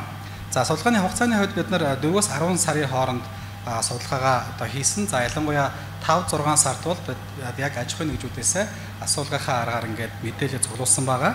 За энэ дээр одоо манай бизнесийн сургууль болон Монголын үндэсний худалдаа ажлын танхим, за дээр нь Европын холбооны Трамп төсөл хамтарсан ийм судалгаа. За энэ судалгааны маань бас нэг одоо онцлог бол яг одоо энд харуулж байгаа 4075 аж ахуйн нэгжийг хамруулсан буюу төврийн хэмжээ маш өргөнтэйгээр нөхөө судалгаа зохион байгуулсан. Улаанбаатар хотоос гадна 21 аймгийн одоо аж ахуйн нэгжүүдийн тэгш оролцоог хангах зорилгоор 21 аймагуудаас төврөө авч 4000 аж ахуйн нэгжээс судалгаа авснаас яг манай энэ судалгаанд бол 1111 гадаад худалдаа эрхлэгч аж ахуйн нэгжүүд хамрагдсан байгаа. За энэ 1111 одоо худалдаа эрхлэгчээс за 158 бол яг экспортын чиглэлийн аж ахуйн нэгжүүд байсан. Тэгэхээр миний өнөөдрийн судалгаан дээр танилцуулж байгаа энэ үр дүн бол энэхүү 158 одоо экспортлагч аж ахуйн нэгжийн одоо судалгааны үр дүн гэж ингэж ойлгож болно. За дотор нь задлах юм бол 30 одоо уулуурхайн чиглэлийн экспортлагч, за үлдсэн 128 нь бол уулуурхайн бус чиглэлийн экспортлагч байсан юм аа. За дараагийн слайдн дээр бид нар яг үндсэн асуудал руугаа орохоос өмнө ер нь Монгол улсын бизнесийн орчныг одоо энэ судалгаанд хамрагдсан 4075 аж ахуйн нэгж юу гэж үнэлсэн бэ гэдгийг та бүхэнд товчхон харуулъя. За бид бол 5 үндсэн чиглэлээр одоо үнэлж үзсэн. За энэ чиглэлээр үнэлж үзэхэд Монгол улсын бизнесийн орчныг бол 291 гэсэн энэ оноогоор дундаж түвшинд үнэлсэн байгаа. За энэхүү онооны маань утга ямар одоо утгыг илэрхийлж байгаа гэдгийг доор нь харуулсан байж байгаа. За ер нь бол 1 гэдэг оноо бол маш муу, за эсвэл маш хангалттай байдлыг, 2 гэдэг нь бол одоо муу, за 3 нь бол дунд, 4 нь бол сайн, 5 нь маш сайн гэдэг ийм утгыг илэрхийлж байгаа. Тэгэхээр миний дараагийн слайдуудаар ч гэсэн яг энэ оноогоор явж байгаа учраас та бүхэн одоо 5 болох тусмаа илүү сайн гэдэг утгаснаа илэрхийлж байгаа юм байна гэдгийг хараад яваарай. За энэ слайдыг харуулж байгаа бас нэг шалтгаан нь энэ бол яг Монгол улсын бизнесийн орчныг илэрхийлж байгаа 5 гол үзүүлэлтийн ерөнхий үнэлгээ. Тэгээ энэ үнэлгээтэйгээ буцаад манай экспортлагчдын экспортын нөхцөл байдал гэж байгаа үнэлгээг харьцуулах дээр бас биднэрт дараагийн нэг юм дүгнэлт гарч ирэх боломжтой учраас энэ ерөнхий одоо үзүүлэлтийг харууллаа. За ингээд яг одоо эхнийхээ агуулга буюу ер нь Монгол улсын экспортын нөхцөл байдлыг экспортлагчид юу гэж үзэж байгаа вэ гэдгийг танилцуулъя. За энэ одоо нөхцөл байдлыг тодорхойлохдоо бид нар нэг ийм 6 асуудлыг авч үзсэн байгаа. За нэгдүгээрт нь ер нь экспортын үйл ажиллагаа явуулах гэж байгаа аж ахуйн нэгжүүдийн хувьд төрийн зүгээс хэрэгжүүлж байгаа аливаа дэмжлэг, төрийн болон төрийн бус олон нийтийн байгууллагын үзүүлж байгаа аливаа дэмжлэгийн үйл ажиллагааг хэр хүлээж авч хэр үргэлжтэй гэж үзэж байгаа вэ гэдгийг асуусан. За хоёрдугаарт нь бол энэ зөвшөөрөлтэй холбоотой үйл ажиллагаа буюу төрийн байгууллагуудын зүгээс үзүүлж байгаа үйлчлэгээ түүний чанар одоо ямар хөө байдалтай байна вэ гэдгийг. За дараагийн асуудал бол гадаад худалдаа бол зөвхөн одоо гадаад худалдаа эрхлэгч аж ахуйн нэгж эсвэл төрийн байгууллагын одоо үйл ажиллагааны хамтын ажиллагаанаас гадна ер нь гадаад худалдаа эрхлэгчдэд чиглэсэн бизнесийн байгууллагуудын үйл ажиллагааны чанар хүртээмж байдаг. За энэ талаар тодорхойлсон байгаа. За дараагийнх нь дотоодын тээвэртэй холбоотой, за мөн гайлын үйл ажиллагаатай. За тэгээд яг гадаад одоо зах зээл рүү нэвтрэгтэй холбоотой гэсэн энэ 6 үзүүлэлтээр одоо асуулга асууж нөхцөл байдлыг тодорхойлоод дараагийн үнэлгээ өгсөн. За тэгээ энэ 6 чиглэл дээр бизнес эрхлэгчид маань ямар үнэлгээ өгсөн байна вэ гэдэг дээр одоо хараад явъя. За эхнийх нь бол одоо экспортыг дэмжих чиглэсэн аливаа үйл ажиллагаа дэмжлэгийг одоо бизнесийн байгууллагууд маань хэрхэн үнэлсэн бэ гэдгийг энд харуулсан. За тэр цаад дээдлийн болонд байгаа 250 гэдэг тоо бол одоо нийт дэмжлэгийг одоо аж ахуйн нэгжүүд юу гэж үнэлсэн бэ гэдгийг харуулж байгаа. Тэгэхээр 250 гэдэг бол одоо дэмжлэг бол бас төдийлөн сайн биш байна гэдэг үр дүн илэрхийлсэн. За яг одоо тэгвэл энэ одоо экспортыг дэмжих чиглэсэн төрийн байгууллага, төрийн бус байгууллага, за олон улсын байгууллагуудын дэмжлэгийг тус бүрт нь ялгаад үзэхэд бол ерөнхийдөө бас төрийн дэмжлэг бол бас хангалттай хүрч чадахгүй байна гэсэн ийм үнэлгээг одоо экспортлагчид маань өгсөн байна.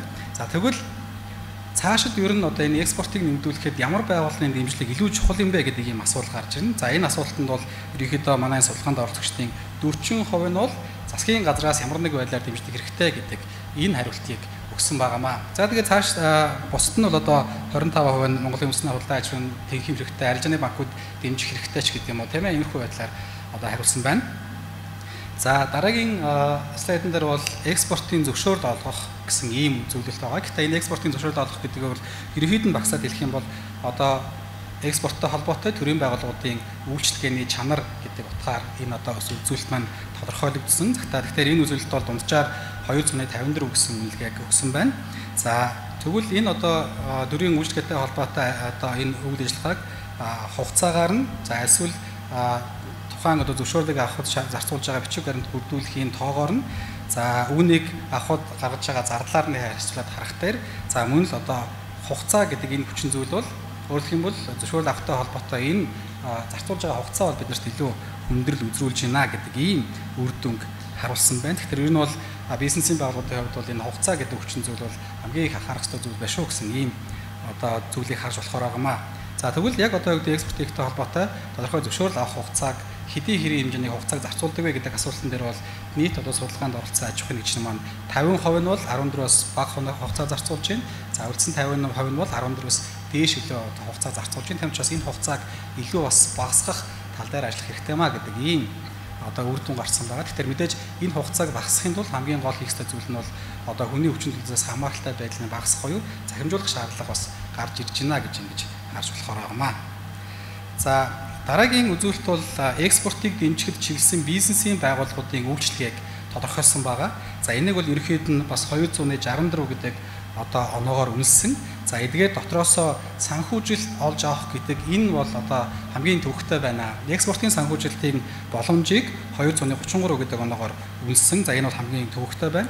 За цаашлах юм бол бизнесийн зөвлөгөө мэдээлэл дутагдaltaй байна. За гадаад худалдааны даатгаллын одоо хүртээмж бас хангалттай биш байна гэсэн иймэрхүү үзүүлэлт бол яг тэр муу гэдэг энэ одоо нөхцөл байдлаар үнэлэгдэж байна. За харин гадаад төлбөр тооцоотой холбоотой үйлчлэгээ бол 278 гэсэн одоо оноогоор үнэлэгдсэн байна.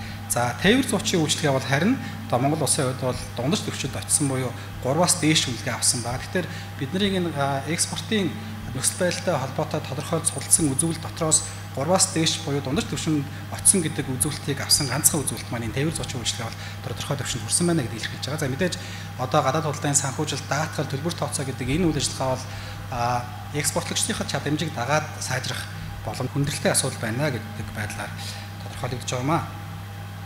За дараагийн үзүүлэлт маань дотоодын тээвэр. За тэгэхээр бидний энэ судалгааны маань үндсэн зорилго нь дотоодын бизнесийн орчин байсан учраас гадаад одоо тээвэртэй холбоотой энэ асуудлыг тодорхойлоогүй. За гол нь яг экспорт хийхтэй холбоотойгоор дотоодын тээврийн нөхцөл байдал ямар байна вэ гэдгийг тодруулсан. За энэ үлгээ маань дунджаар 282 буюу дундаж түвшинд байна гэдэг ийм одоо үнэлгээг илэрхийлсэн байна. За эдгээрээс зүгээр хамгийн анхаарах ёстой зүйл нь бол дотоодын тээврийн зардал бол өндөр байна гэдгийг 262 гэсэн оноогоор илэрхийлсэн байна. За гэхдээ энийг бид нар бас яг за тэгвэл өмнөх жилтэй харьцуулахад энэ дээр ахиц гарсан уу гэдгийг бас харьцуулж харсан. Ингээд 2017 оны үр дүнтэй харьцуулахад бол за хамгийн их одоо ахиц гарсан нь бол дотоодын тээвэр зарцуулж байгаа хугацаа маань 12 пунктээр сайжирсан гэдэг ийм үр дүн гарч байгаа. Энэ 12 пункт гэдэг нь бол дотоодын одоо тээвэр зарцуулж байгаа хугацаа маш хүндрэлтэй ба хүндрэлтэй гэж харьцуулж исэн хариулж исэн хувь бол 12% сайжирсан буюу бас тодорхой хэмжээний ахиц гарсан байна гэдэг ийм байдлаар судалгаанд оролцогч нар маань хариулсан байна.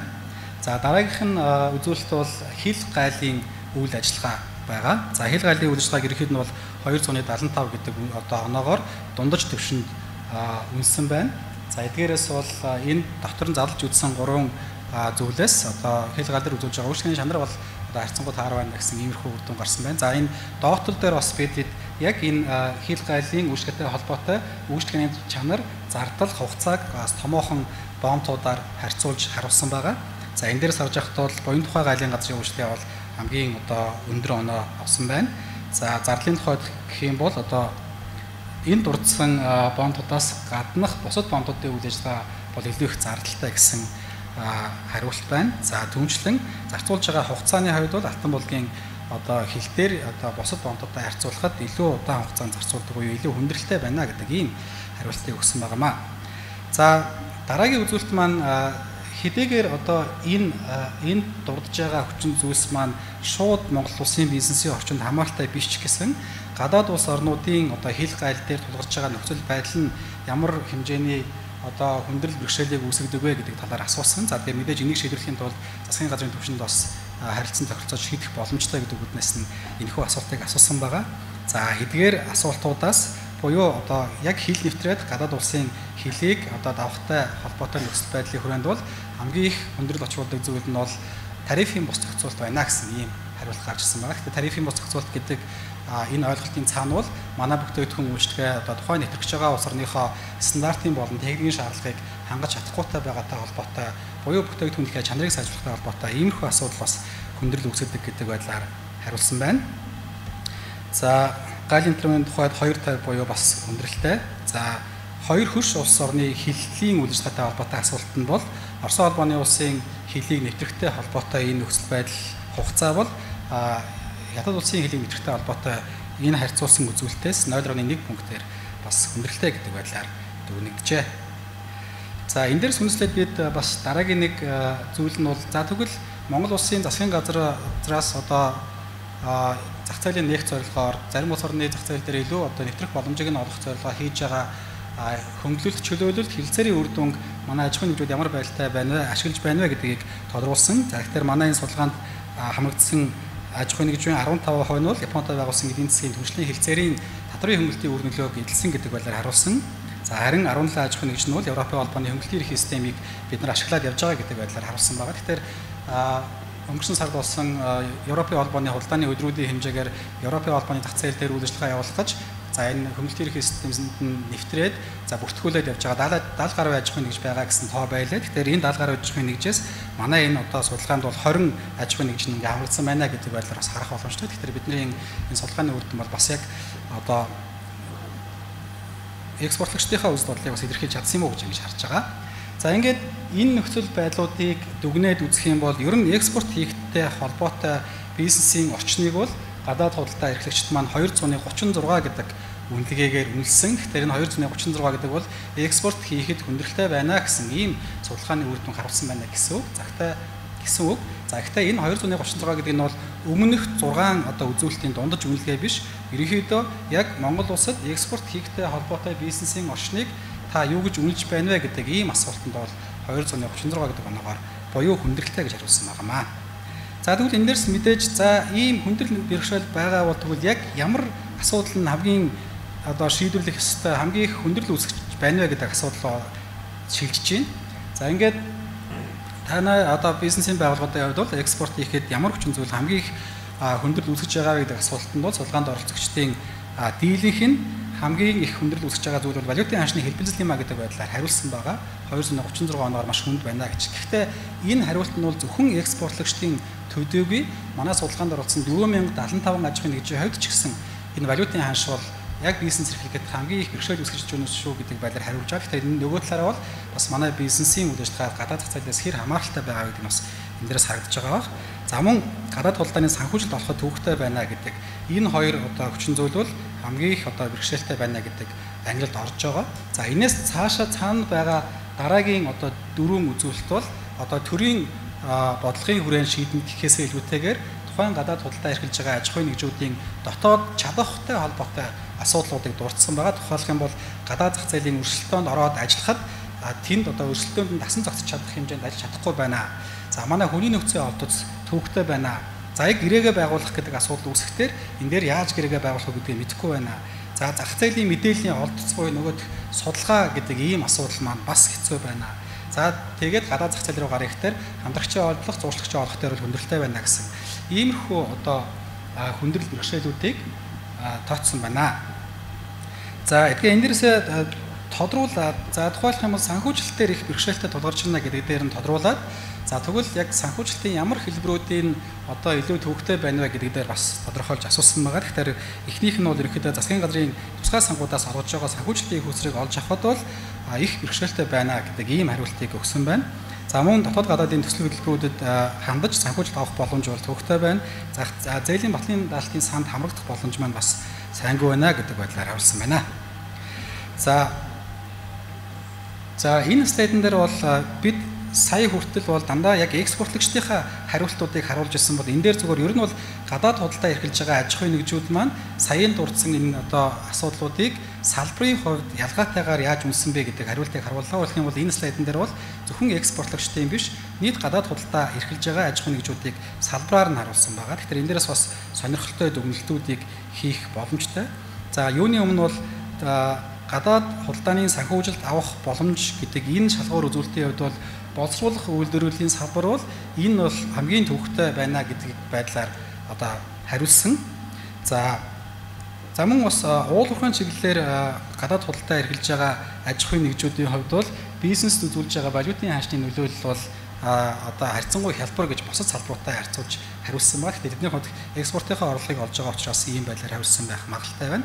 За дээр нэмээд уул уурхайн компаниудын хувьд бол гадаад зах зээлийн өрсөлдөөн гэдэг үзүүлэлтээр болон мэдээллийн олдоц гэдэг үзүүлэлтээр бусад салбарынхантай харьцуулахад харьцангуй боломжийн гэдэг төвшөнд үнэлсэн байхад уул уурхайн чиглэлээр ажиллаж байгаа компаниуд бол хамгийн хэцүү нь бол яг гадаад зах зээлийнхээ харилцагч нартай гэрээ байгуулах асуудал дээр л бид нар хамгийн их бэрхшээл байна гэдэг байдлаар хариулсан байна. Тэгэхээр ерөнхийдөө бас салбарын онцлогуудыг энэ дээрээс харах боломжтой байгаамаа.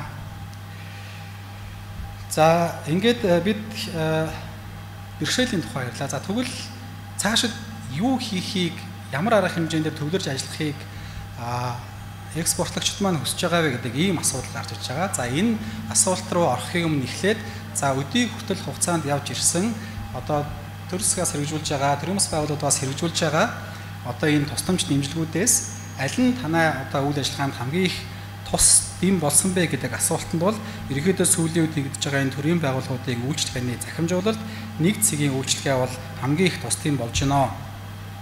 За түүнчлэн бас одоо үүдгийн төрийн болон төрийн бас байгууллагууд эдийн оролцоотойгоор хэрэгжүүлж байгаа тэднийг чадварчуулахад чиглэсэн олон улсын үзэгдлийн худалдаанд оролцох боломжийг олгосон сургалт зөвлөгөө өгсөн энэ үйл ажиллагаанууд бол хамгийн их тус дэм болж байна гэдэг байдлаар хариулсан байна.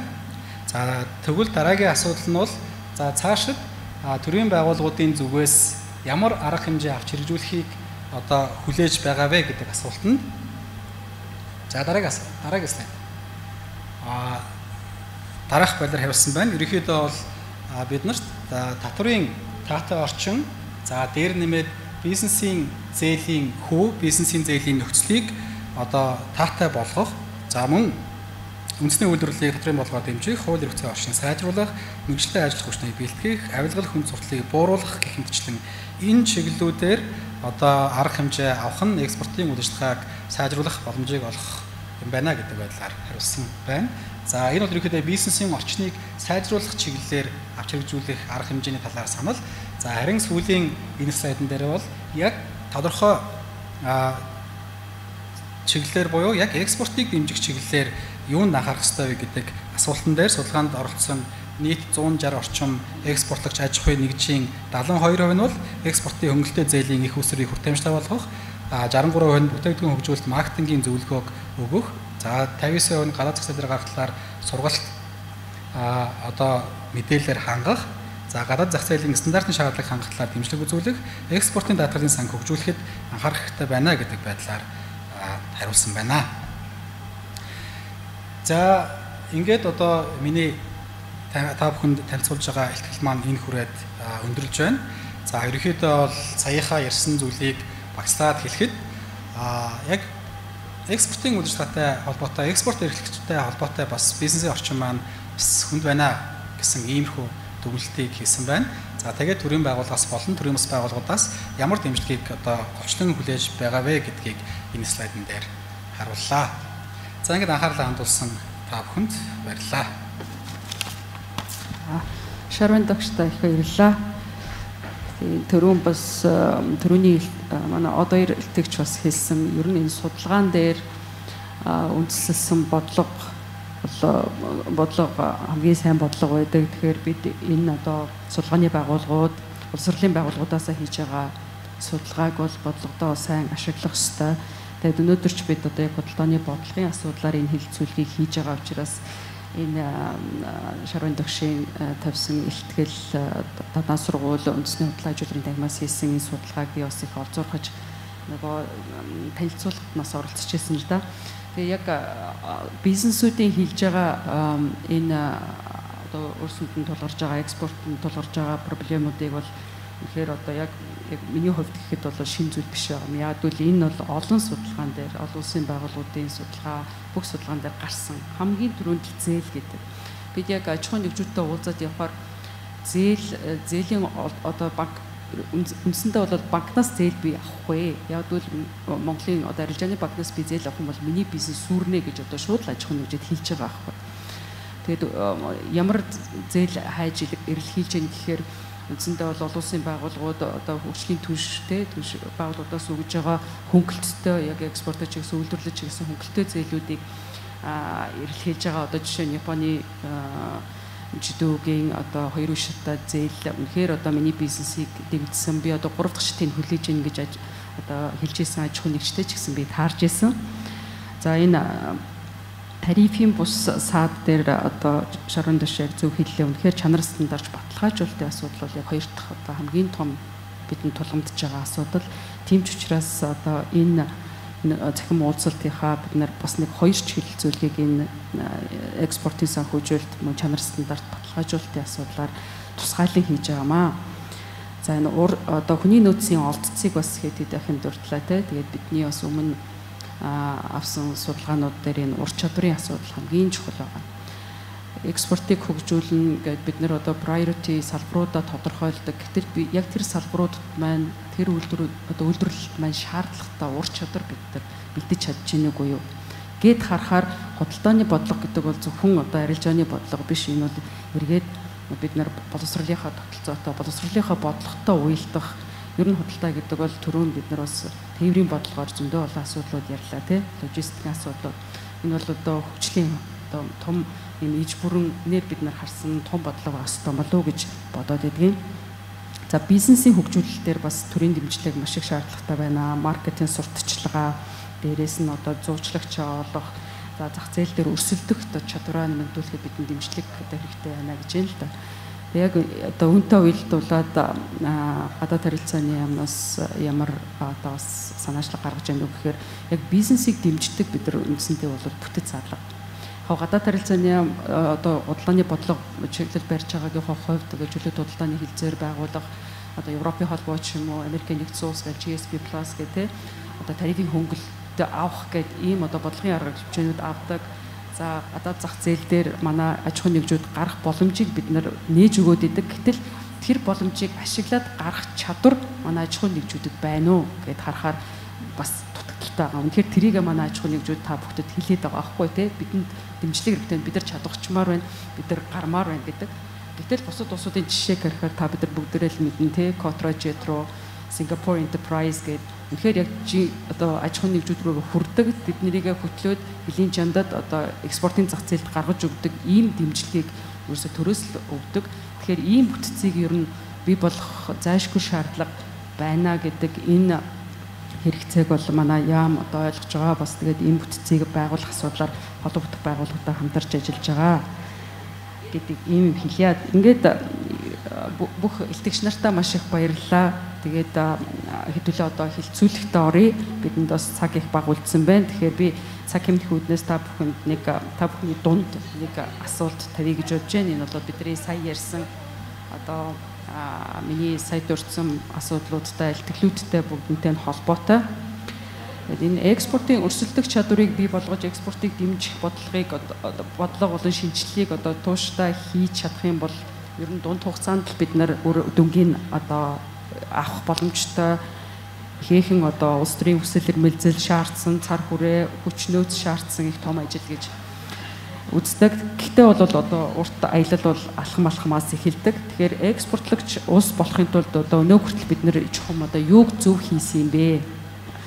Таны бодлоор тэгээд яг өнөөдрөөс эхлээд бид нэр одоо бодлогын алхам хийх юм бол хамгийн ихэнд авах ёстой хоёр бодлогын алхмыг та нэрлэеч гэсэн энэ асуултыг би бүх панелистуудтай тавья гэж бодож байна.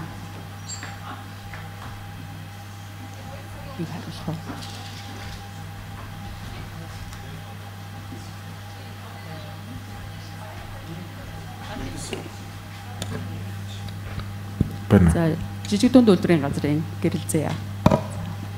За баярлалаа. Хилцүүлэгт оролцож байгаадаа бас баяртай. Тэгээд ер нь бол ихтгэл тавьсан хүмүүстээ санал нэг байна. Нэлээд олон мэдээллийг бас шинээр олж авлаа. За манай яам болон жижиг дунд үйлдвэрийн газрын хувьд одоо энэ экспортыг дэмжих чиглэлээр бас өнгөрсөн он жилүүдэд бас чамгүй юмыг хийсэн. Мэдээж экспортод гаргахын тулд бид суурнаасаа одоо өөрөөр хэлбэл бидний төдөөчхөн бүтээгдэхүүнийг экспортод гаргах чиглэл рүү хандж байгаагийн хувьд суурнаасаа түүхийдээ одоо чанар стандартад нийцүүлэн тийм ээ гаргахын тулд малаа эрүүлжүүлэхээс эхэлж одоо анхаарч эзэж байна. За энэтэй холбоотойгоор малын генетик нөөцийн тухай хууль байна. За малын эрүүл мэндийн тухай хууль. Дээрээс нь хамгийн сүүлдгээр 2019 онд батлагдсан жижиг дунд үйлдвэр үйлчлэгийг дэмжих тухай хууль батлагдсан. За эндээ бид тэр экспортыг дэмжих чиглэлээр бас одоо ямар ажил хийх вэ гэдгээ тусгаж өгсөн байгаа. Энэ дээр гол тусгагдсан ажил бол бид экспортын одоо зээлийн татаас холбох энэ журмыг одоо засгийн газар татлуулахаар тусгасан одоо энийхээ төслийг боловсруулсан бид ажиллаж байна. Тэгэхээр ер нь бол экспортын зээл авсан бол та одоо тэр арилжааны банкны зээлийн хүүгийн одоо зүрх бид одоо төлөхөөр энэ журмыг одоо батлуулахаар ажиллаж байгаа гэж ойлгож байна. За мөн ер нь бол бид экспортыг хэрвээ дэмжил гэж байгаа бол мэдээж энэ худалдааны одоо эрх зүйн зохицуултыг тодорхой болгох хэрэгтэй байна. Ялангуяа худалдааны тухай хуулийн төсөл боловсруулалтад зөндөө удлаа. Энэ тодорхойгүйгээсээ болоод бас нэлээд олон ажлууд гацж байна. Тэгэхээр энийг одоо хуулиа төрөвчлөх одоо ажил одоо нэн түрүүн шаардлагатай байгаамаа гэж харж байгаа. За дээрэс нь одоо саяны судалгаануудаас харж хахад энэ экспортын одоо хөнгөлтэй зээлийн асуудал нэлээх одоо шаардлагатай байна гэдэг нь харагдаж байгаа. Тэгэхээр жижиг дунд үйлдвэрийг хөгжүүлэх сангийн хувьд болохоор бид жил болгон одоо зээл олгох тэргүүлэх чиглэл за зээл олох төдийгүй ер нь жижиг дунд үйлдвэрийг дэмжих тухайн жилийнхаа тэргүүлэх чиглэлийг гаргаж тавьдаг байгаа. Энэ оны хувьд тэгэхээр яг уу одоо ковидын нөхцөл байдалтай холбоотойгоор за халдваргүйдэл хамгааллын чиглэлийн үйлдвэрүүдийг дэмжих за мөн цахим худалдаа дээрэс нь экспортын чиглэлийн үйлдвэрлэлийг одоо энэ хөнгөлтэй зээлдээ оруулахаар бид чиглэлдээ оруулж тавьсан. Бас тодорхой хэмжээний одоо экспортын хэдэн тооны одоо үйлдвэрүүд бол дэмжигдэж орж ирсэн байж байгаа. Тэгэхээр ер нь жижиг дунд үйлдвэрийг хөгжүүлэх санд хэрвээ их усрыг нэмэгдүүлэх боломж их хурл засгийн газраас байдаг бол бид экспортыг дэмжихэд бол одоо юуны хамгийн түрүүнд гараа өргөд оролцож байгаа газар бол манай газар, манай сан, манай яам байгаа. Тэгэхээр бид энэ цаашдаа энэ экспортыг дэмжих чиглэлд бол хамтарч ажиллах одоо энэ хүсэл зорилго бол байгаа.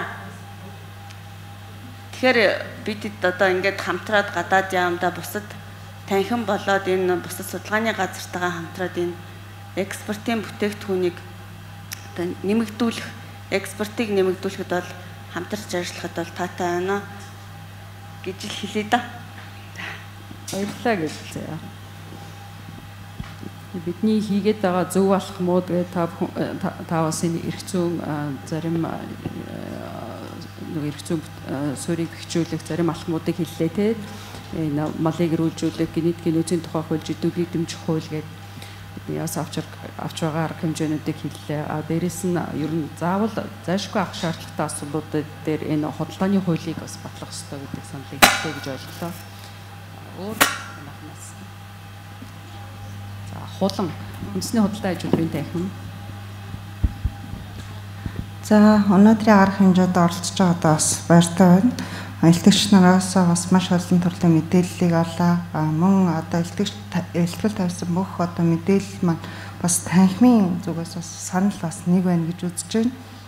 За өнөөдрийн уг одоо экспорттой холбоотой одоо яг энэ экспорттой холбоотой чухал бодлогын хоёр арга хэмжээг одоо нэрлэхэд бол танхимын зүгээс одоо гүйцэтгэх захирлыг бас хийсэн Монгол улс маань өөрөө бас эрдэс баялагын түүхий эдэг экспортод төлөвлөгөө ашигладаг.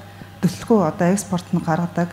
Зах зээл маань бас хязгаарлалт бол гэх зэргийн зүгээс одоо олон талд худалдааны хилцээрт Монгол улс нэгдээ орсноор энэ одоо үйл ажиллагааг хилцээрийг одоо дагаж мөрдөх нь бас зүйтэй юм а гэдэг саналтай бас нэг байна. Ялангуяа дэлхийн худалдааны байгууллагын худалдаа хөнгөлөх хилцээр далаад гарцгүй орнуудын хувьд бас энэ хилцээр маань бас маш их үр дүнтэй байгаа. Тэгэхээр энэ хилцээрт маань үр ашигыг бас хүртгэн зүйтэй гэдэг саналтай бас нэг байна. Мөн дээрэс нь нийт одоо экспортлогчд маань зах зээлэд хэлэх тэр боломжийг нь бас нийт одоо төр засгийн байгууллага болон одоо Монгол улсын хувьд одоо зах зээлэд хэлэх боломж нь бас олгож өгөх зүйтэй юм а гэж үзэж байна л да. Тэгэхээр ялангуяа одоо энэ 2021 оны 1 сарын 1-ээс хэрэгжиж эхлэх Аз нохон далайн худалдааны хилцээр энэ бас боломжийг бас бүрдүүлж өгж байгаа юм болов уу гэж танхимын зүгээс бас харж байна. Түрүүний хэлсэн Япон Монголын эдийн засгийн түншлэлийн хилцээр бас Монгол улсын хувьд бас тодорхой хэмжээний үр ашиг өгсөн болов уу гэж үзэж байгаа. Энэ өөрөө экспортын бүтээгдэхүүн стандартыг зарилцах зах зээлийг шаардлагад нийцүүлэх гэж бас үйлдвэрлэж, шинчилж, экспортын бүтээгдэхүүний нэрэл төрөл нэмэгдэж, дэлхийн зах зээлд бол танигдаж эхлэх бас нэг үе талаа бас нэгдсэн. Энэ дээр бас илүү бас боломж байна уу гэдэг байдлаар бас харж байгаамаа. За миний зүгээс ийм мэдээлэл хий да. Баярлалаа хулаа. Бидний хийсэн зөв алхам гэдэгт би өөрөө чинь өгсөн хариултаас ийм ойлголт авлаа. Энэ дэлхийн худалдааны байгууллага түүний хилцээрүүд мөн АПТА Япон Монголын эдийн засгийн түвшлийн хилцээр гэдэг олон одоо чөлөөт худалдааны хилцээрүүдэд нэгдэж орсон нь бол зөв алхам зүгээр цаашдаа бид харин энэ хилцээрүүдийн үр ашгийг гаргах хэрэгжүүлэх үнэхээр яг аж ахуйн нэгжүүд экспортлагчтай эрх үр ашгийг нэмэгдүүлэхэд анхаарах ёстой гэсэн ийм санал байна гэж ойлголоо. За баярлалаа. Шарон дэш. За таны асуусан асуултан дээр бас яг судалгааныхаа одоо үр дүнгээс болон одоо судалгаанд харуулсан хүмүүсийнхээ энэ үзэл бодол тулгуурлаад хариулъя. Эхлээд тэгэхээр бид нар одоо юу гэдэг нь ямар зөв алхам хийгээд бид нар тэр нь одоо яг юуг мэдсэн бэ гэдэг дээр нэг иймэрхүү нөхцөл байдал ажиглагдаж байгаа. Тэрний үгээр бид нар ямар ч байсан гадаад зах зээл рүү гараад 30 жил болчихлоо. 30 жил болсон учраас тодорхой хэмжээний туршлага хоригдлуулчлаа. Бидний юу нь болоод байгаа, юу нь болохгүй байгаа, гадагшаа гараад өрсөлдөхэд бидний юу дутагдаад байгаа вэ? Дотооддоо одоо тулгараад байгаа хүндрэл бэрхшээл юу вэ гэдгээ бол ямар ч гэсэн ингээд харцсан болов гэсэн нэг ийм давуу тал нэгдүгээрт нь харагдаж байгаа.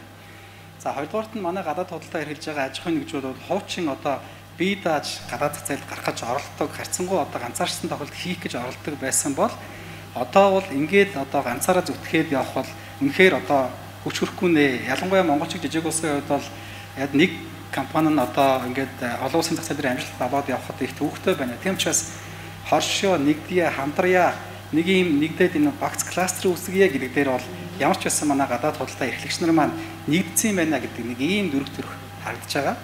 За тэгээд тэдний зүгээс бас дараагийн тэгвэл экспортоо нэмэгдүүлэхийн тулд юунд анхаарах ёстой вэ гэдэг санал дээр бидний сая хэлсэн саналаас гадна одоо хамгийн их түгээмэл догдогдож байгаа нэг зүйл бол за яг хөө экспортыг дэмжих чиглэлээр таалтаад ажлууд хийгдэж байна, бүгдээрээ зүтгэж байна. Олон улсын байгууллагууд дэмжиж байна, ядчил гарын авалгын бэлдээд өгч байна, ядчил сургалтуудын зохион байгуулж байна. За гадаад харьцааны яам гэдэг юм уу төр засгийн түвшинд гадаадынхны хилцээрийг хийгээд зах зээлийн нээгээд өгч байна. Дотооддоо бас хүчин чармаалт гаргаад ажиллаж байна. Одоо тэгвэл дараагийн зүйл юу гэхээр нэг эднэрийн нэг ийм оюултай холбоог хангах хэрэгцээтэй байна. Тэрүүн дээр ялангуяа гадаад худалдааг гадаадын хөрөнгө оруулалтыг дэмжсэн ийм бүтэц хэрэгтэй байна гэдэг бол маш олон одоо аж ахуйн нэгжүүдийн санал дотор явж байгаа. Энэ санал нь бол яг биднийг өгсөн асуултууд биш. Ер нь цаашид одоо экспортыг нэмэгдүүлэх чиглэлээр юу хийх вэ гэдгээр бол хамгийн түгээмэл орж иж байгаа санал нь бол энэ яг гадаад худалдаагаар хөрөнгө оруулалтаар дэмжсэн ийм байгууллага бүтэц байна. За энэ нь яг түрүүний хэлсэн үндэслэлтэй одоо шинжлэх ухааны үндэслэлтэй судалгаанд суурилсан шийдвэр гаргадаг, гадаад зах зээлийн мэдээллийг олж өгдөг, дэмждэг, үгийн сонсдог ийм байгууллага хэрэгтэй байна гэж. За хоёр дахь нь бол яг түрүүний хэлсэн бас гадаад худалдааны хууль хэрэгтэй байна гэдэг дээр бол санал нэг байгаа.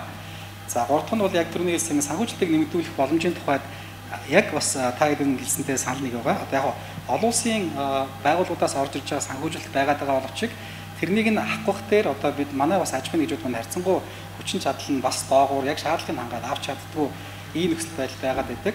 Тэрний санхүүжилтийн нэмэгдүүлэх ихтэй бас засгийн газар гэдэг юм уу тэн дээр мөнгө тавих боломж нь бас хомигдмал харагдаад байдаг. Тэгэхээр яг энийг магадгүй гарах гарц нь бол бас л олон улсын одоо туршлагаар ашиглагддаг уул уурхайн салбараас олсон орлогоосоо сан бүрдүүлэх энийгээ буцаагаад тийш нь зарцуулах ийм хувилбар байж болох юм а гэсэн иймэрхүү саналууд бас түгээмэл гарч ирсэн гэдгийг дурдъя. За баярлалаа. Шорон дэш маш тодорхой хэллээ. Бидний олсон ололт юу цаашаа яаж юун дээр анхаарах вэ гэдэг дээр. За би за баярлалаа. Энэ өнөөдрийн оролцогч болон илтгэгчтэй бол санал нэг байна өө. За ингээд бид нар ерөөсөө гадаад худалдаа үйл ажиллагаа ярихаар эхлээд олон талын гэрээ ер нь олон улсын гэрээнүүдээс эхэлдэг. За тийм ээ бид нар одоо дэлхийн худалдааны байгууллагын үнцэн ГАТ-ийн хилцээр худалдаа хүмүүжлэх тариф хилцэр гэдэг ингээд за тэгээ тээврийн одоо 20 гаруй гэрээ ингээд олон тал маш олон гэрээнүүд нэгж орсон. За ингээд гэрээнд нэгд орчхоор чинь зэрэг бүх асуудал сайхан шийдэгдэнэ гэсэн үг биш юм аа. Энэ гэрээнүүд чинь бүх үндсэн заалтуудыг нь дотоодын хууль тогтоом болгож хувиргаснаар сая тэр гэрээ чинь одоо хэрэгжих нөхцөл нь бүрддэг. Бид нэр гэрээндээ нэгдэж ороод одоо ингээд бүх юм сайхан болчих шиг ингээд хайснаар бас нэг асуудлууд үүсэдэг. За ингээд юу гэх гээд байна гэхэлэр гэрээнд нэгдэж орсон улс чинь тэрийг хууль болгож дотоод төмөрдөх хэрэгтэй. За энэ бол бидэрт хууль зайлшгүй шаардлагатай гэдгийг эхний нотлохоо болж байгаа. Энэ гэрээнийхэн үндсэн заалтуудаа бид нар хуулиндаа тусгаж өгснөөр за тэгээд тэрийг зөрчүүл хүлээлгэх хариуцлагыг нь тусгаснаар сая тэр дотоодынхон хуулиар дамжаад тэр олон улсын гэрээнүүдийн заалт нь хэрэгжих нөхцөл бүр нэгдүгээр зүйл. За хоёрдугаар за ингээд бас экспортыг одоо дэмжнэ гэдэг одоо өөр хоорондоо ингээд бас харилцан уялдаагүй үйл ажиллагаа явуулаад байна л да. Одоо олон улсын байгууллагын зүгээс экспортыг дэмжих гэдэг өчнөө төслөлбөр хэрэгжүүлж байна.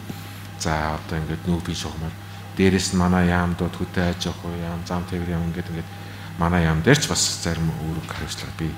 Энэ бүгдийг эргээд нөгөө хуулиараа бас зохицуулна. Яг ямар одоо экспортыг дэмжихэд аль аль чиглэлийг хэн хариуцах вэ?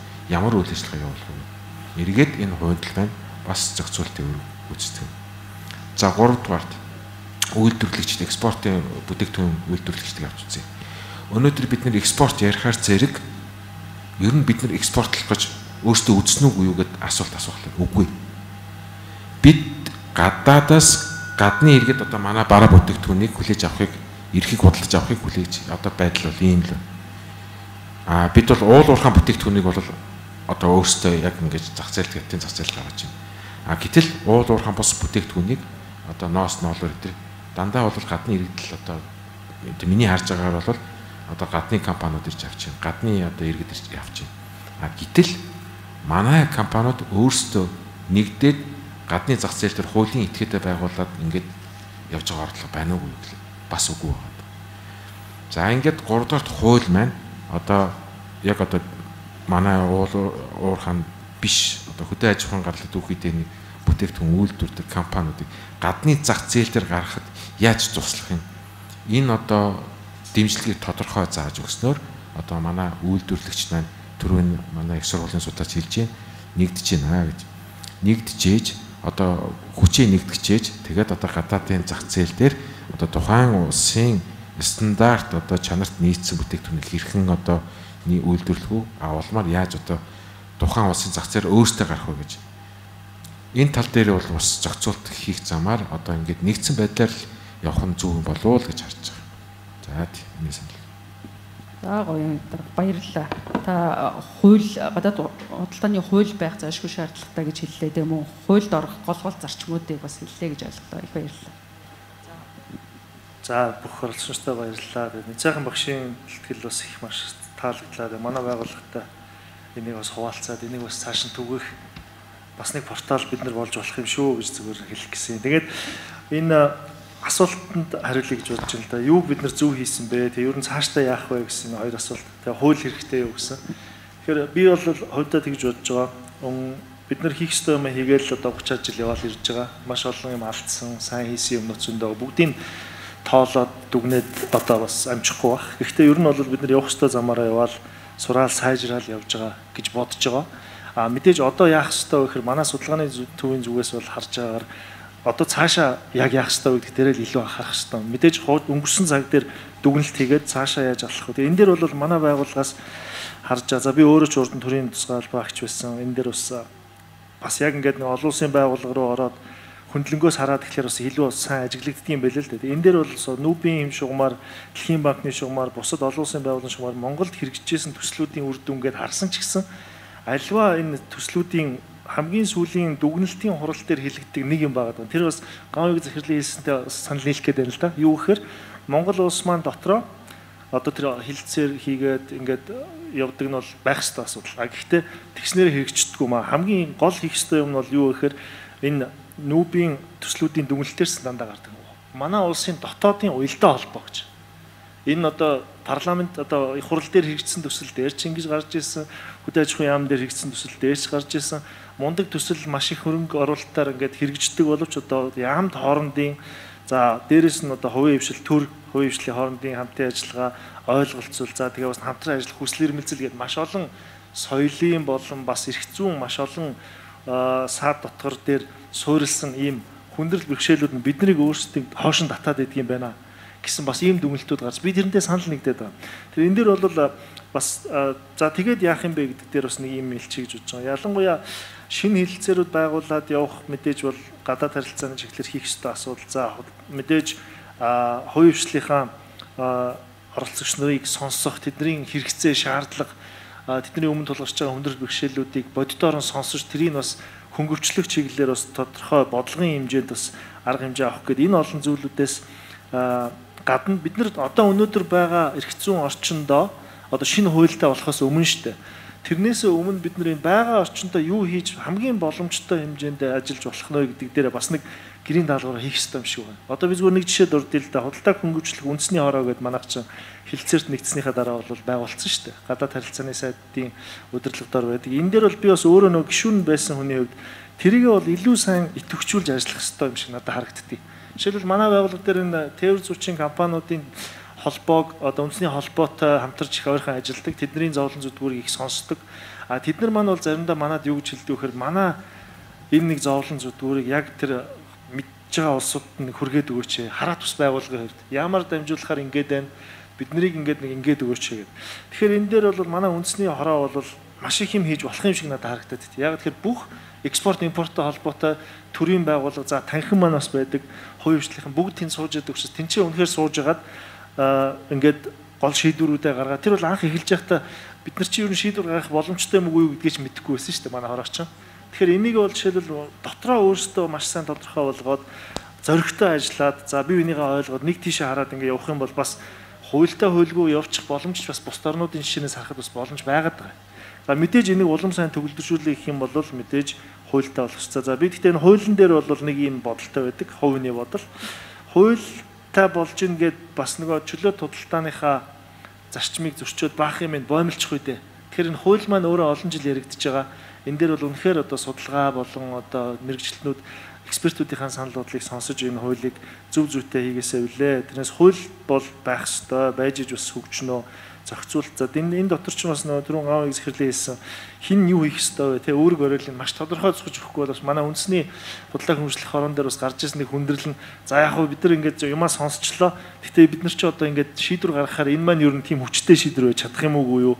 За яг хөө ингээд нэг бие биенийг хараа суучдаг нэг ийм ажил гэж хэлсэн. Энэ дээр бол бас анхаарах хэрэгтэй юм байлээ. Дээрэс нь энэ мэдээлэл өгөх портал гэж нэг чухал юм байна. Энийг олон улсын судалгааны төвийн хувьд бид нар маш олон жил бас яриад явж байгаа. Энэ бас яад юм бэ гэхээр бас бус орнууд төр жишээ байгаад байгаа. Балб улс бол сайдлагын далаад гарцгүй орон. Балб улс энтгэхтэй бас далаад гарах хилцээртэй. Энэ нэг хилцээрийнх нэг сонирхолтой жижигхэн заалт гэдэг. Тэрэн дээр нь болохоор хамтарсан порталтай байна гэдэг. Тэр нь яадаг вэ гэхээр нэг тийм энгийн онлайн портал нэгээд тэн дээр ерөөсөө тэр хоёр орон хоорондоо экспорт импорт эрхлэхэд шаардлагатай байгаа бүхэл заалт, журам, дүрм тэгэл одоо бүр жижигхэн өөрчлөлтүүдийг хүртэл 24 цаг 24/7 гэж ярьдаг шүү дээ. Одоо real time банк одоо шинжилж яадаг. Тэгэл нөгөө хувийн аж ахуйн нэгжүүд болон төрийн байгууллагууд нь тэргээл ерөөсөө хардаг. Тэгэхээр тэр нэг энгийн хямдхан хэлбэрээр хийсэн вебсайт байгаа. Тэр нь ихэд маш их том худалдаа хөнгөвчлөг арга барил болж идэг. Тэгэхээр нэг иймэрхүү жижиг юмар чсэн бид нар аюу том чөлөө хөдлөх боломжтой юм байна гэдгийг хүртэл хараад байгаа юм л да. Тэгэхээр энэ нэг мэдээллийн портал гэдэг юмаа ажилуулснаар зүгээр нэг төрийн байгууллага хийсэн ажлаа тайлагнах биш. Үнэхээр одоо тэнцээ нэг махан бүтээгдэхүүн үйлдвэрлэлд гаргах гэж байгаа нөхөр бол хятадын нөгөө нэг SPS стандарт нь ямар юм бэ? За манай энэ нэг мэржлийн хяналтын зөвшөөрөл, лабораторийн зөвшөөрөл авчлаа гэхэд хилээс цаашаа хилийн бүс жишээлбэл ямар юм шаарддаг байгаа юм бэ гэдгийг хүртэл орчуулаад тавьчихдаг. Ийм нэг энгийн юмнаас энэ уялдаа холбоо гэдэг маань эхлэх юм бэлээ л гэж би хэлэх гээд байна. Баярлалаа. Баярлалаа одоороо их чухал санаанууд хэллээ. Үнэхээр энэ худлаа хөгжлөх үндэсний хороо бол одоо манай яамны хариуцлага, тухайлх юм бол манай газрын хариуцлага ийм бид одоо нарийн бичгийн даргын гүйцэтгэдэг ийм хороо үнээс гадна мөн экспортыг дэмжих зөвлөл бас ажилладаг. Хоёулангийн гадаад харилцааны сайд ахалдаг. За энэ бол гадаад худалдаа экспортыг дэмждэг бас үндэсний хэмжээний одоо бүх талуудын оролцоог хангасан одоо байгууллага хоорондын уялдааг хангах гол механизмууд энийг бол үнэхээр өтөвтэй ажиллаж явах ёстой. Яг бидэнд байгаа үг нь бол давуу тал ашиглах ёстой, давуу тал гэж бодож байгаа. За энэ дээр бол би бүрэн санал нэг байна гэж бодож байна. Порталын тухайд бол магадгүй та бүхэн сонссон бах ердөө нэг 2 хоногийн өмнө бидний порталыг нийлээ. За гол асуудал бол үнэхээр үнийгээ бол цаашаа яг одоо үнэхээр практикал мэдээллийг өгж явах амьд байх бол маш чухал асуудал гэж бодоод байгаа. Бид аливаа юмыг нээчээд бас тэгээд нэг хайчдаг нэг сайхан дулаантай нээж хайчаа те. Зүгээр нэг санаа авсан бид нар судалгааныхаа гол түншүүд ялангуяа 2 хөрштэйгээ бас тэр балбын жишээгээр бас нэг бүтцийн арай оновчтой болгож болох юм байна гэсэн нэг юм санаа төрлөө. Тэгэд манай ер нь бүх панелистууд бол гадаад худалдааг бий болгох гадаад худалдааны хуультай байх ёстой. Хууль байх нь бас бидэнд хэрэгтэй юм байна. Гэхдээ хуулиндаа анхаарах ёстой бас болгол санаануудыг хэллээ гэж би ойлголоо. Мөн бизнесийг дэмжих, экспортлогчдыг дэмждэг, одоо практик дэмжлэг өгдөг ийм бүтц байх ёстой гэдэг энэ санааг хэллээ гэж бодож байна. Мөн энэ дэлхийн хурлааны байгууллага болон бусад бид нар нэгдэн орсон гэрээ хэлэлцээрүүдэд хэрэгжүүлэхэд онцгой анхаарах ёстой маа. Шаардлагатай бол дотоодын хууль тогтоомжуудаа ч гэсэн өөрчлөх ёстой гэсэн ийм санаануудыг хэллээ гэж ойлголоо. Тэгээд энэ гол санаануудыг бид нэр одоо чулуу уулзалтаас гарах зөвлөмжөд бол зах ёсоор тусгана. Ингээд миний хувьд бол одоо их тийм үр дүнтэй сайхан бидний ер нь дотроо бодож явж байгаа ер нь бид экспортыг яаж дэмжих ёстой юм бэ гэдэг санаа бол ер нь их ойролцоо байна гэж ойлголоо. Тэгээд их үр дүнтэй сайхан ийм хилцүүлэг боллоо гэж бодож байна. Та бүхэнд их баярлалаа. Ажлын амжилт хүсье.